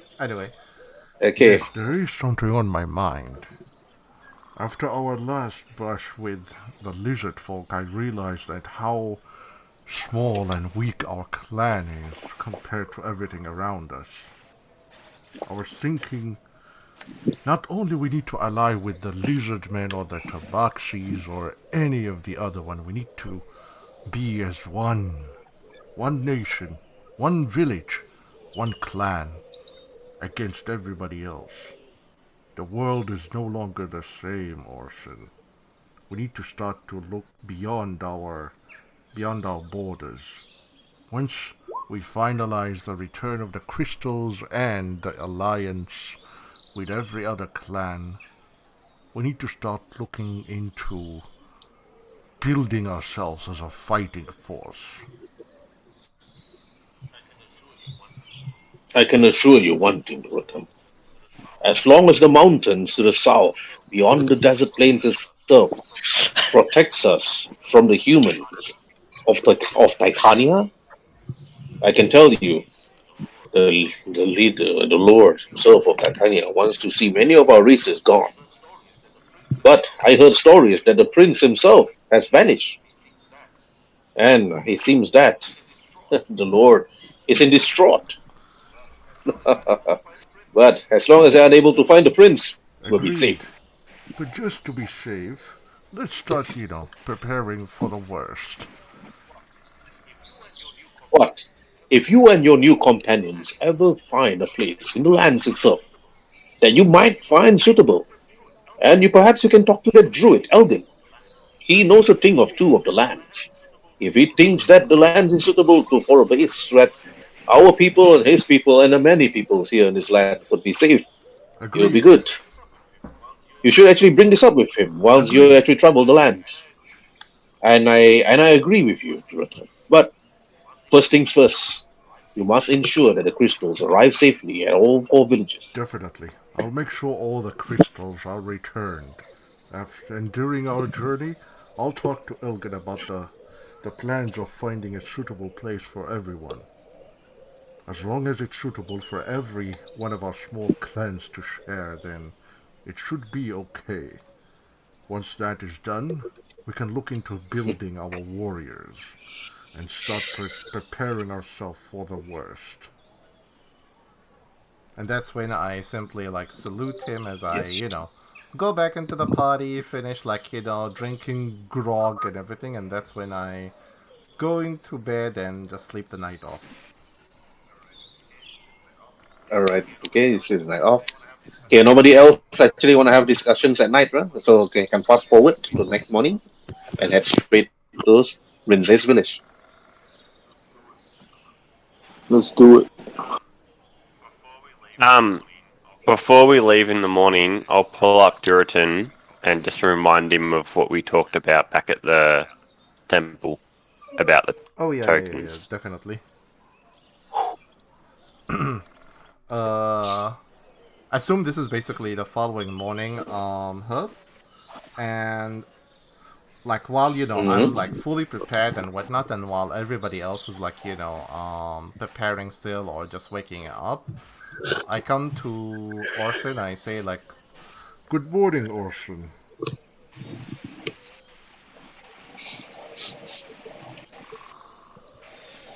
no reply from him when I say good morning. Then Orson looks at you. Morning. I have something to tell you, to ask of you before I leave.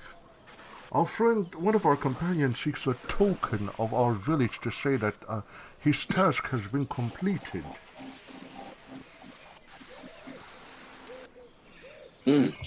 Yes.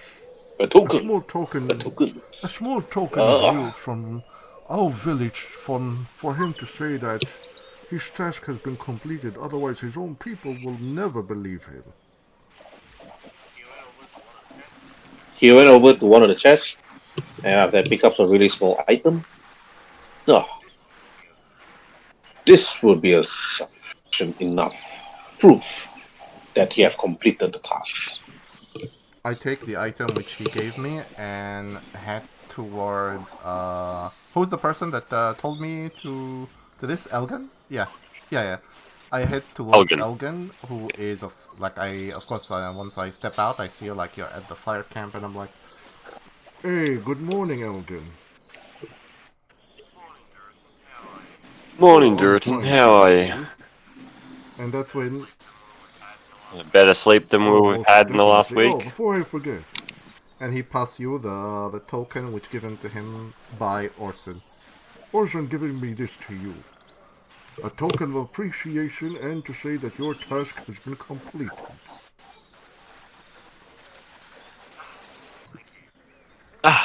Thank you.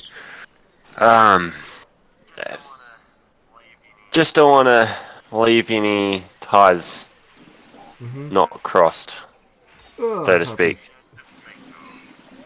Just to make sure. Okay. Duratan gives you a bloodstone.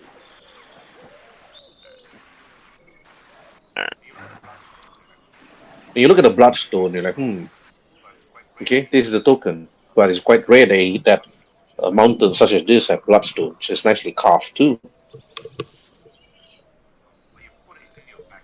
But you put it into your backpack.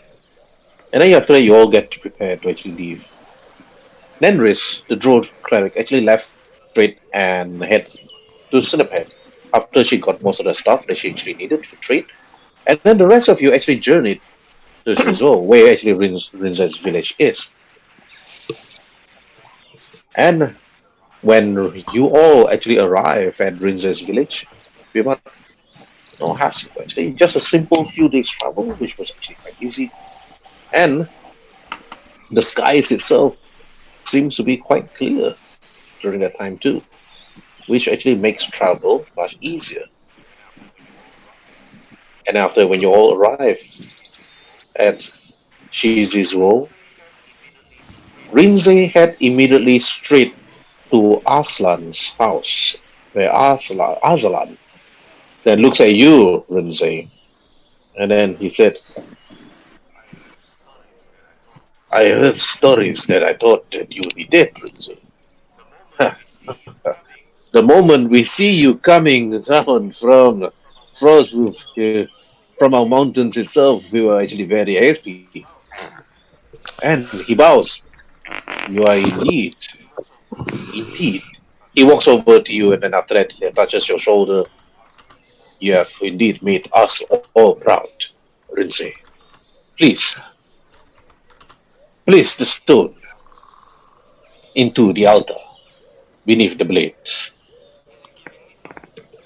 Is he giving me something? Yeah, you have to place the crystal. Oh, okay, yeah. And I go over and I place a crystal. And here's a crystal. You place the crystal next to the blade. So you look at the blade. You look at the katana blade put here.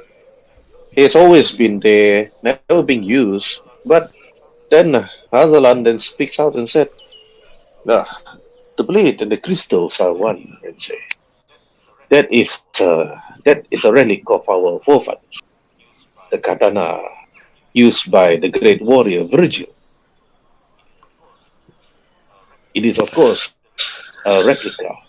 The real sword is lost, of course, the lance during the battle when he fought the magnificent beast. However, his injuries was too great. And you see the crystal floating next to the blade itself, and you see the blade slightly glow, and then Azalan then looks to you, Rinze. I see that you have grown in terms of knowledge and skill, judging by the way you walk, judging by the way you actually look at the stones and then you look at the blade. I don't see any reason for you to stay here. The longer you stay here, you will just drown your sorrows with sake and any other grog that Duratan would bring to the village. And I see that you should travel together with Duratan, Rinze. But if you so wish to stay here, you could. Then you could pledge your life to become a fisherman, a farmer even, or a blacksmith. Remzu can teach you the way to forge a blade. He is the greatest blacksmith, of course, of his own. You could learn from him. Of course, this is your choice, Rinze's son. Well, I actually have a lot more bigger ambitions, greater ambitions in mind. Not just because of my, I wouldn't say it's selfish reasons, but it's more like of who I believe I can become, of what I believe that I can do with my life. And one of the ways that can possibly be achieved is by bringing glory and prosperity and security and all these good things to our people, to this village of ours. And on my journey, on my quest, that we went with a bunch of other adventurers. I did go with Juritan, and we became quite good friends. What if we dream? We dare to dream big and create something bigger, something larger, something that will make our peoples, our ancestors last, perhaps forever. The way that I believe we can achieve this is by uniting as two different as many different clans and achieving collective glory and honor and security and everything that comes with it. I wish to create a kingdom of peace. Azalano listened to you. He walks over and said, "You are indeed young and wise, young Renze. Perhaps one day you might even be leader. You might even take over me, perhaps. But this journey will be a journey that will open your eyes and open your mind.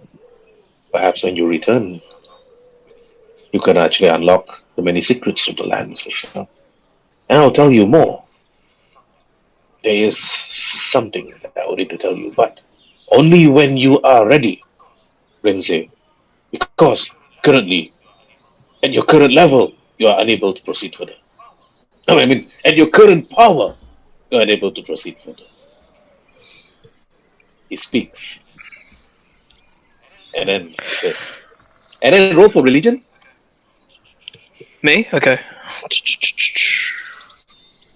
Just bring it up.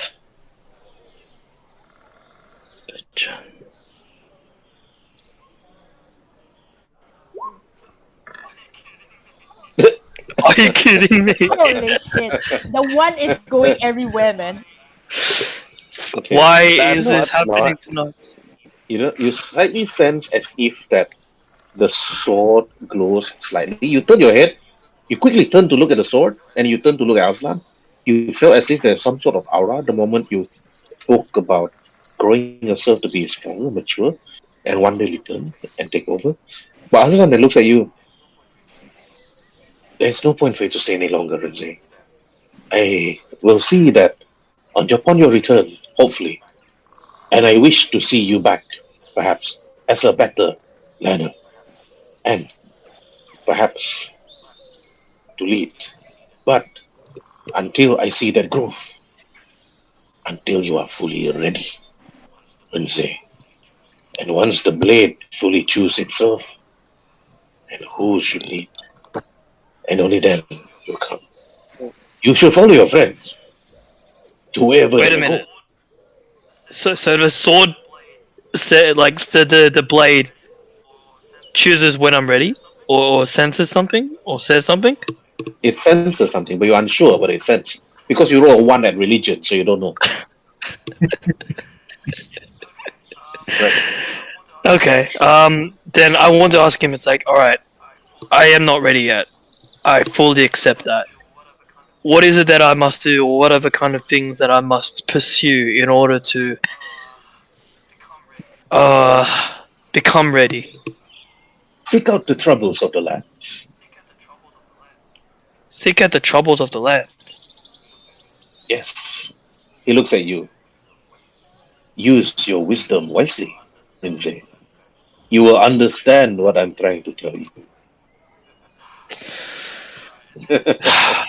And then I look down and I'm like, it's like, look, all right, I've got a long road ahead of me, and I bow to Aslan and I accept this. I'm like, all right, well, I'm glad to see this crystal back and safe where it belongs, and yeah, I will go out and become greater and grow and eventually become the leader that our peoples need and deserve. And our people will see to you once you leave by the next morning, Renze.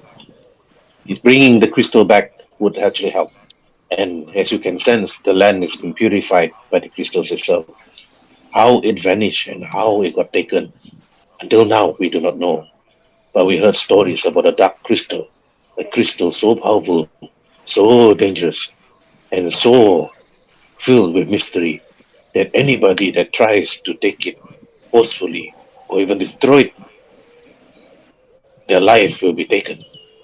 But head over to your house, Renze, your family home, and get yourself prepared. Your companions are outside eavesdropping on our conversation, of course. But I trust that they are trust movie, of course. Just Yes, like my yes. time and my friends too. I will show them around this place and do what needs to be done. But for now, rest in peace. I mean, not as in as in peacefully rest, not rest. um, but yeah, and then I'll walk out. Okay. And then you walk out. You see the rest of them actually just standing outside Aslan's house. You brought them around actually, looking around, looking at the village, making sure that everything's a-okay. And then when you actually bring them to many of the places, you actually bring them to the blacksmith to meet Remzu. You head over to your house to actually pack the belongings that you need to bring on your journey. The dojo is actually empty. So now, where do you want to go, Before Renze? we leave, I'd like to approach Renze and ask for a similar token. A Just what? Similar token. a similar token to bring back to my leader. To pretty much say that Yes, um, Azalan actually I've passed you. Actually, Azalan actually passed Renze a blue quartz, a stone, a nicely fine crafted stone, a blue quartz, to pass to Renze. And then Azalan that tells Renze, this is for your companion, Elgin, a token for him to bring back. When you actually told Aslan about the token itself. So you actually took that token and then passed it to Elgin as proof that he have actually done the task to see that the safety of the crystal has been fulfilled. Yep, and I pass it to him. It's like Elgin, here's a token from Aslan. I appreciate this very much, my friend. No worries. I shall return to my home and probably have a drink with Juratan and have a chat if he wishes. Okay. You actually had a drink with the Rotan others. During that night itself, you actually went to the small tavern, had some sake, and then drank it. Some good Japanese wine, I mean, some good cheesy roll wine from other homelands. There are other villages such as yourself here, but far, far, far away from where you are. Further to the north, actually, not further to the west. But when the day comes, during the next day morning, everybody was already prepared to actually depart, to head straight towards Refston, to Siniphead, to Refston, and from Refston to Siniphead and back to Val. You traveled with them, Rinzai and Durotan, throughout that long journey. Then Varus actually put back one of the crystals in the village of Refston, and then he looks at you all during that time and said, well, there's really nothing much for me to join or do here, so I'll stick with the rest of you for the time being. You might never know. You might need my companionship. You might get bored without me. Then Varus then joined the journey together with all of you, heading straight towards Val, where Tirson took the last fourth crystal. And of course, to many of the people at the small village itself, they were all very happy to see Tirson returning to the small little village where everybody was already waiting for him when he actually returned. But Okay. Tirson, you see that Petra Nikos was actually quite happy to see you back. When you actually walked straight to town, she actually hugged you first. But the Elderman, Ludovicus, actually then said, "It's good to see you back again, Tirson.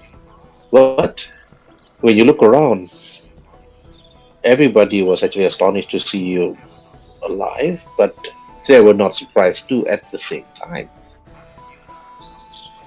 But Yes, you know what? But you know what you need to do, Tirson. You took the yes, stones. You went to your house, and then nobody knew what's inside. You never let them enter, but you head down towards the chamber itself, and then bring the stone to a secret location where nobody can actually follow. Because then you place the crystal on top of the pedestal itself, and then you can feel the energy surrounding the lands itself, making peace everywhere. You see the two tombs to your left and to your right. How long have these two been sleeping? You are unsure, but you do not want to wake your sister up, obviously. I might Never a good actually idea. do. I might actually do wake up my sister. Oh, Okay. You pull the thing down, and then you look inside. You notice that it's actually empty. Yep, she's probably in the water with her boat. And then Beside, you lift it up again. You're wondering, where is she right now? yeah. I'm going to see who's under number 2. Coffin number 2. Okay.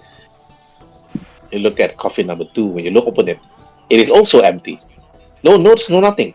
But you notice that you also have been gone for a number of days. Of course, they will be wondering and worried, where the hell are you? Yes. Oh no. But they have always protect this land. They have always protect these lands against any dangers. But with the crystal missing and you missing, he only can mean one thing. They are perhaps looking for you. Yeah. Alright. I need to see Elderman to see if have you seen my sister? You head up from the secret chamber itself. You head to see Elderman. Elderman looks at you. Your sister. Your sister went. Your sister went up. If I'm not mistaken, she went to see the. She went to the swamps to the north. Quite bold of her, really. But if she could survive that, she could survive anything. But then again, if she could survive having you as the brother, she could survive anything. The swamps. I'm concerned. Okay. And you And don't have to. and have you seen my mother? Your mom. Well, she was more concerned about you than anybody else, Tristan. She told me that she's heading straight to the south, to the deserts. She assumed that you were there. Somebody came here the other day, Tristan. The moment you actually vanished, you were gone for a long time, Tristan. Yeah. And one particular man, I'm not too sure, he looks a bit old for somebody. He looks apparently different. He's quite cloaked and hooded. He told your mom specifically that you were lost at the desert. Your mom, being your mom, obviously believed it, but nobody knows that where you've been, Tristan. So now your sister to the north and your mom to the south, to the deserts, Tristan. Alright. They have not been back yet for a number of days ever since you vanished. Do you know in the desert where she went? I suggest you should look for a place. You should look for Honor Hall first. Okay, Honor Hall. Head to the place known as Honor Hall and look for a particular person, an alchemist, an old friend of mine. I think she might know. Yep. And the alchemist's name is. There's only one alchemist, person. Just saying. Well, there's only one alchemist in town, but don't worry about it. I noticed that one of your friend, the druid outside, I believe he's called Elgin. I heard that he's actually from Honorhole. Perhaps you should talk to him. I will. He needs a token or something. Yes, I heard about that. Yeah, so wait. I noticed that Elderman ran off to his studies, and after that he picked up a small stone. Here it is. A turquoise. I pass to you. Thank you. Yes. And I hope you will be able to find your mother and your sister too. Yes. And then you unlock a quest. My mother's sister. Hey Herb, I need to go. Is it okay if I assume It's to be continued here soon, so don't worry. Yeah. Okay. Yeah. And then after that, you pick up the stone, you head out, Tirson. You actually pass it over to Elgin. Elgin, now you have all four items to actually tell the druids that you have completed your quest. But Tirson, you realize that Tirson actually seems eager to actually follow you to Ono. With Duratan, with Rinze, with Waruay and Cornelius following. So the last place you should be going and heading, Elgin, and to lead them is perhaps to Onohole. You rested during that night, and the next day you all head out. Are we in Val at the moment? Because I just saw Patricia down there in one of the other cells. So you are at Val, actually. You are at Val. Okay. Yeah, because I just wanted to know. Right. You all at Val. You travel the deserts. You travel the lands, the forests, throughout the plains, and head out towards the desert itself. And then, while walking the scorched lands, you realize that it's actually quite hot, quite humid. And then before reaching Onohole, you notice that something's slightly different with the lands. It's a roll for nature. One roll for nature, one roll for survival.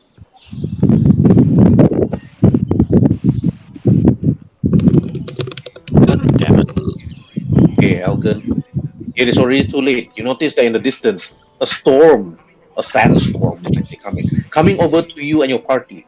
Unable to actually react on time, Waruay was also unable to actually take its equipment back from your backpack and unable to actually warn the rest of the party that the storm was actually coming, making you all actually stop your journey and actually making your journey even slightly more difficult to reach Onohole. But you realize that the sand beneath you seems to be softer than usual. You notice something coming towards you in the distance. Seems to be burrowing underneath the sand in the distance. You're unsure what it is. But again, roll for nature and one more survival. Hey Herb, I don't mean to interrupt, but I don't know if you've got my message on the thing, but I need to go right now. Is it okay if I can assume that Rinze's bits are over for the session? You're all at the desert. It's okay. I'm ending soon. Kelvin, you notice that the brewing creature is actually coming. You notice they're actually uncacked, but to be continued.